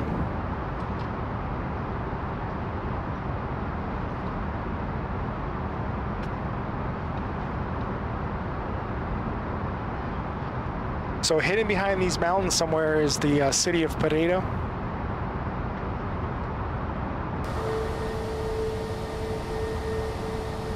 E dia, Ricardo, eu vou fazer uma viagem já para Portugal. Eu já fiz várias viagens com a TAP, mas eu tenho uns aviões da TAP. Vou dar uma volta lá para Lisboa. Estava em Lisboa ontem, com um A380 da Qantas. Assim lá para Lisboa, e depois também tenho os estádios todos. Tenho o estádio do Benfica, tenho o estádio do Porto e do Alvalade também. E também tenho a cidade de Lisboa e a cidade de Porto. Que esse jogo, às vezes você tem que instalar assim, os prédios e as pontes e isso tudo. E eu tenho as duas cidades, Lisboa e Porto. Mas dá para fazer uma viagem lá e um dia vou lá, passar por lá. Tem que só tomar atenção quando eu estou vivo e no Facebook Live. Eu faço um anúncio na página e um dia você vai ver o estádio da Benfica. O estádio da Luz.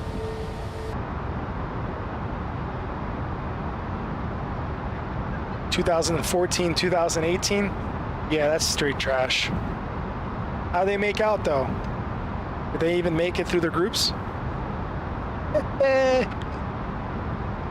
Straight trash talk, bro.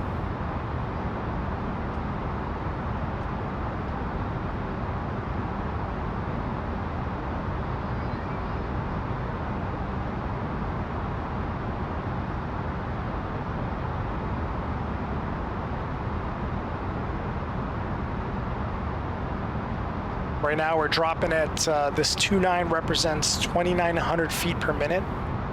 So that's 1,000, 2,000, and 6,000 feet. So we're moving pretty fast. We'll get down to 21,000 real quick. We just got to be careful because the elevations out here, the mountains are pretty high. I doubt that they're 29 or 21,000 feet high. But we just got to keep our eyes open. What the hell is that over there? What is that, a monument?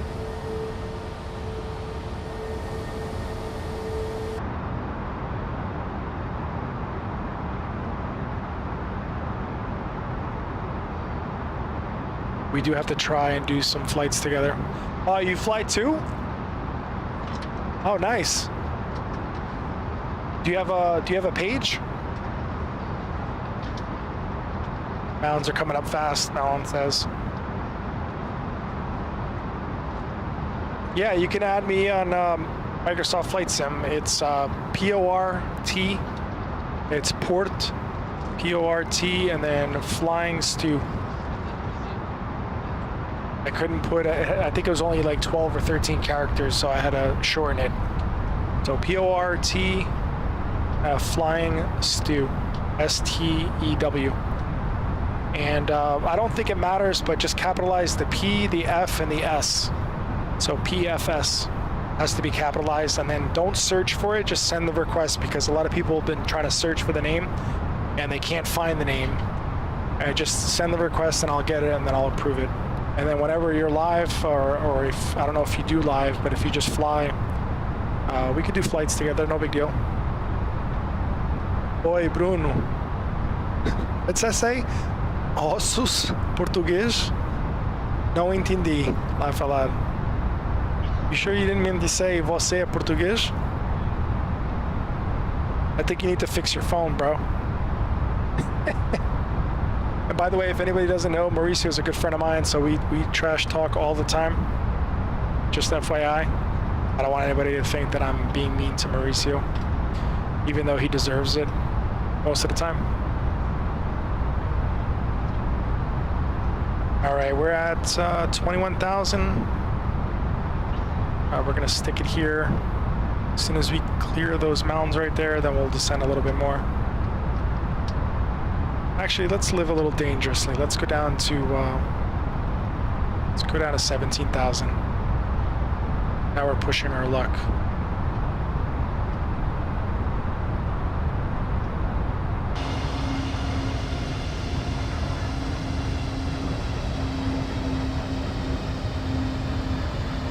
Imagine flying this at night, though, where you can't see the mountains. Turn on terrain.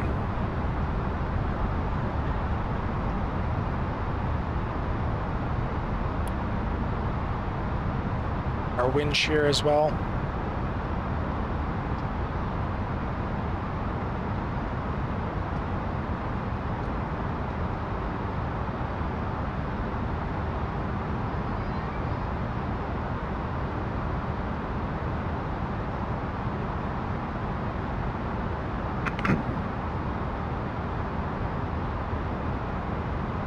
And Pereira International American 17 is about 84 miles northwest of the field, inbound for landing with information Gulf.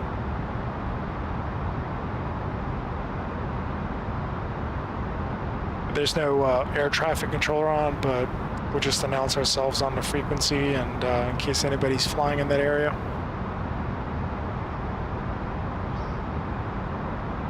I doubt that anybody's on this frequency, but I'm gonna just double check. Yeah, there's nobody else out here. If I were to go closer to like Brazil, then we would definitely have it for sure.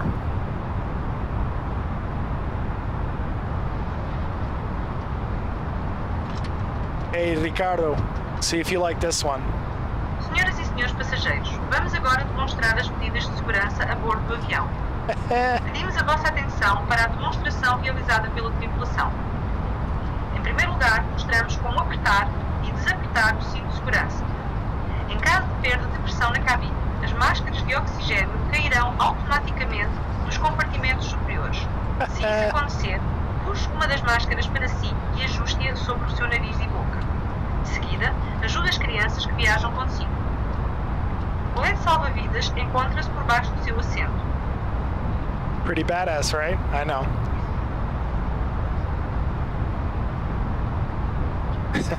170, let me out, please. You got a parachute out?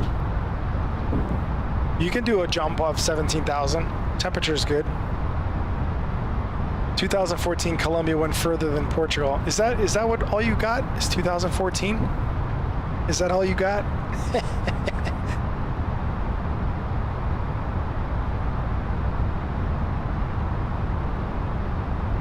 A little bit of weather off to the east of the airport.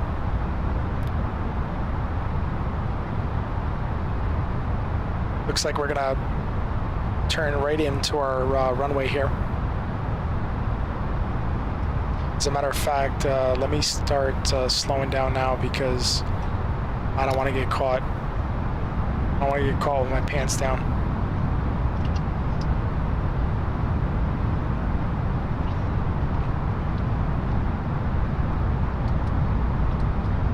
Going down to 14,000.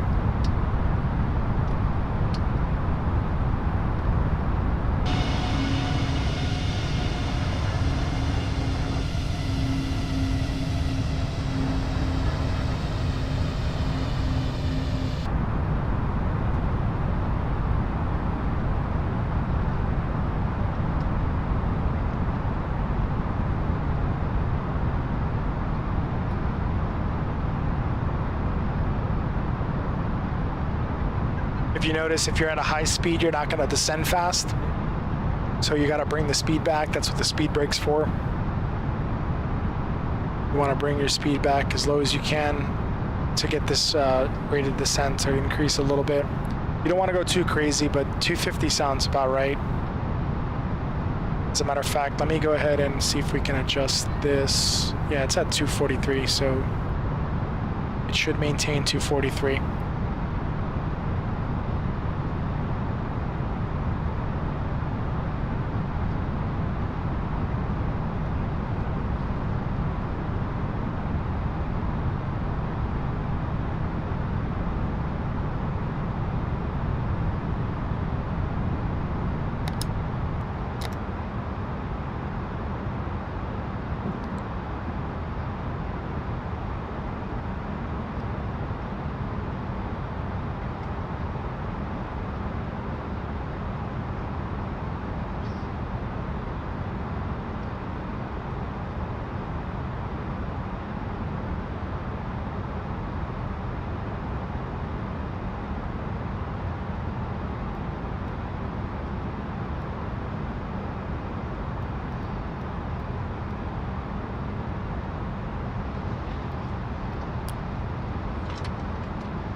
.216 is what we said it was at, so we're going to set it to that.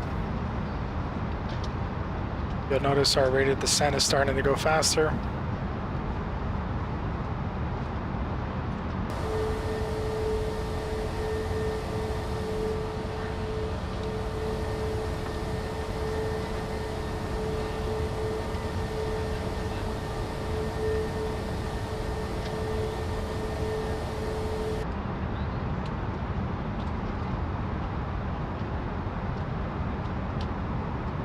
Alan said he'll hold his breath.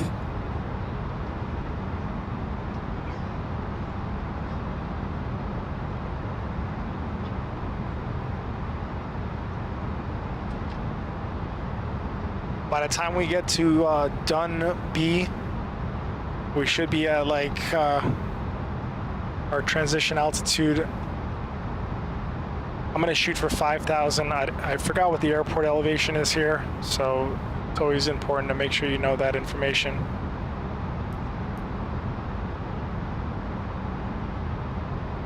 If they're sitting at 4,000 feet above sea level and you're at 15,000, then your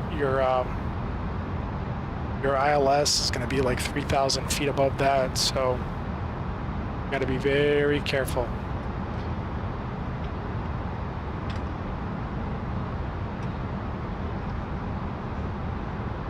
Don't Portugal and Colombia have the same amount of World Cups?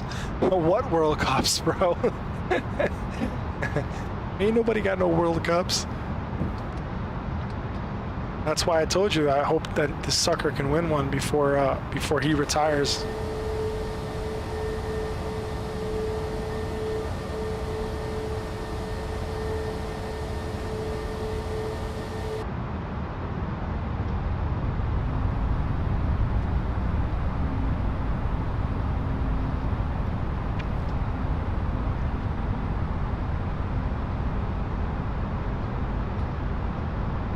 All right, it's come down to 12,000. These mountains don't look too bad.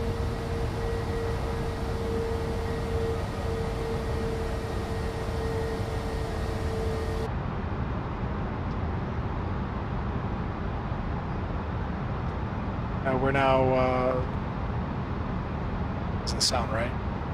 I just called out 84 miles before.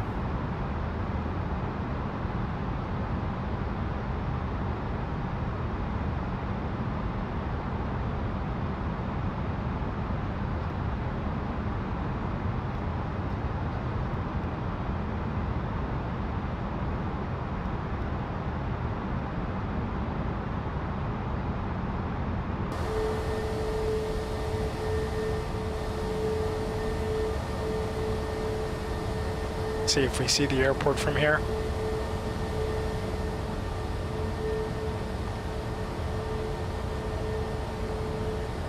I think it's over here.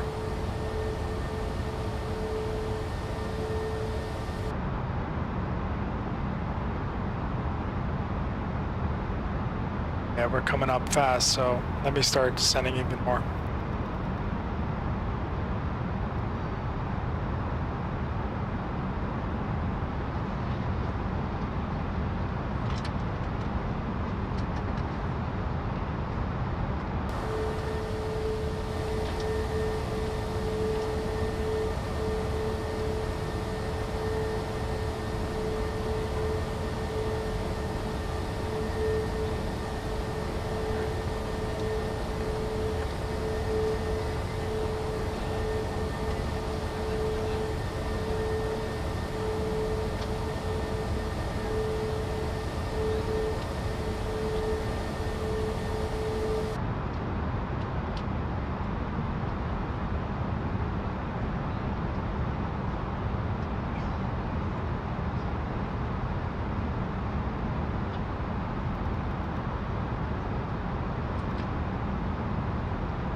Airport straight ahead, but got some funky weather up ahead too.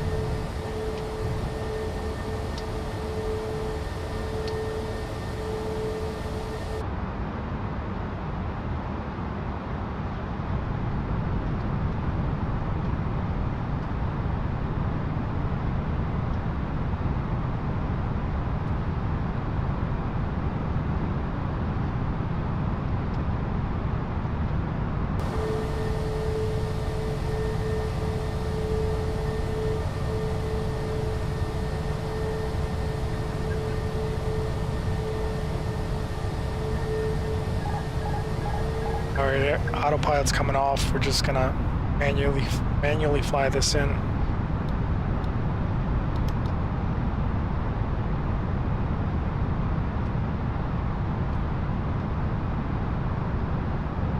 All right, I see the runway.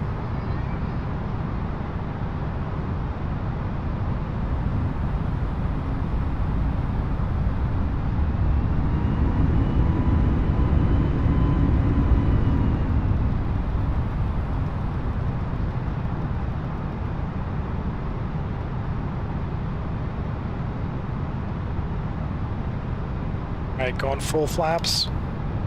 Take the speed brake off. Let's go ahead and put our auto brakes on max.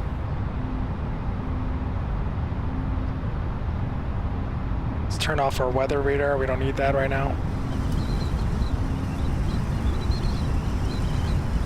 Hear the wind going.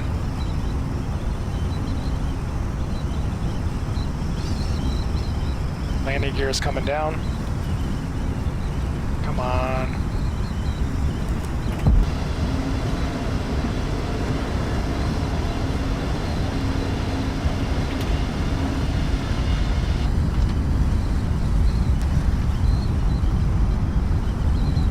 Our spoilers are armed, full flaps, landing checklist complete.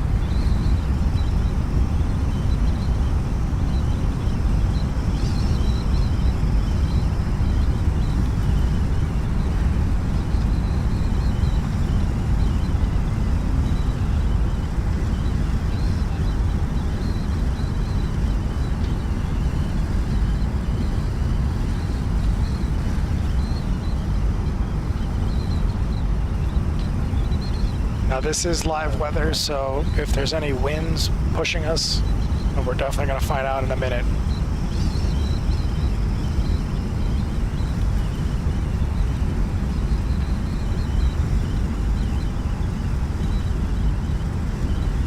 You notice our elevation's we're only at 5,800 feet.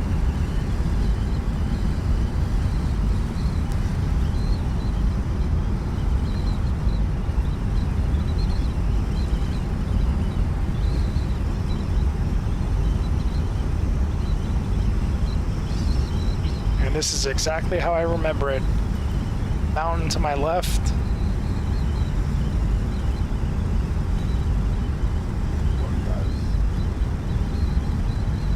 $1,000 feet.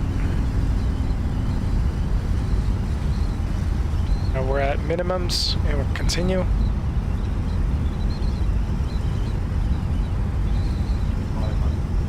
Minimums.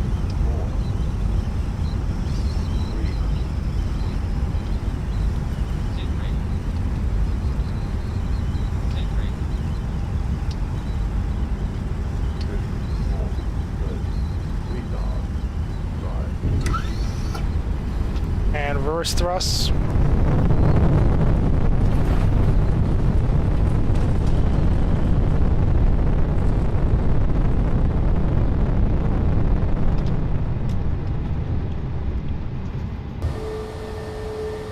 Beautiful. And welcome to Pereira, guys.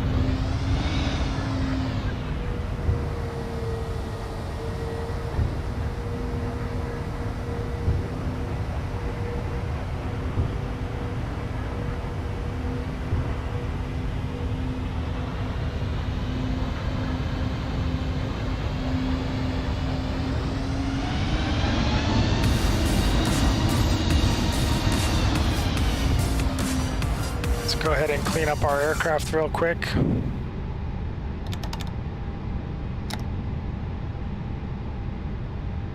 And for the record, EasyJet doesn't fly out here, so you'll see the EasyJet bus there.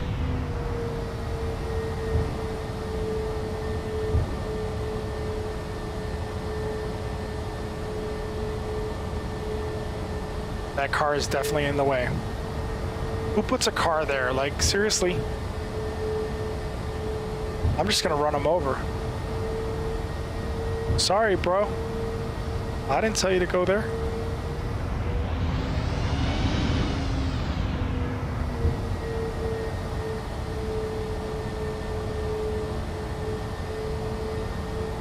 Like, really?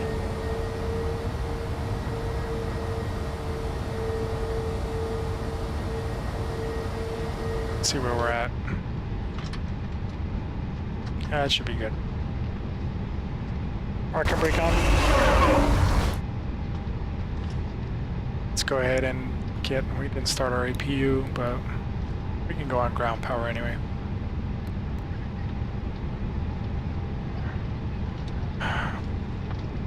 Go ahead and shut off our engines. Seatbelt signs.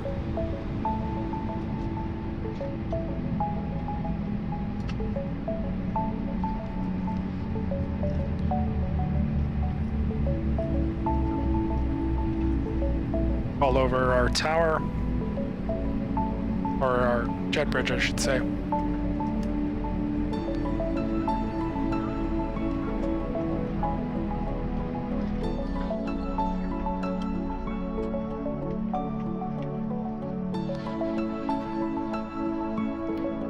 All right, guys, that's it. We made it.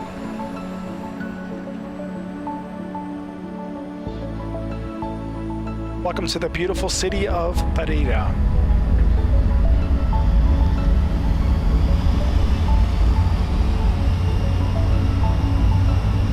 See if I missed any of your comments. Oh snap, that was pretty cool. Did you see the soccer stadium? Yeah, I saw it. I was too busy staring down the runway to land the freaking plane, but I did see it though. I did not spill a drop. Police car, yeah. They're here. The immigration's here to pick up Mauricio.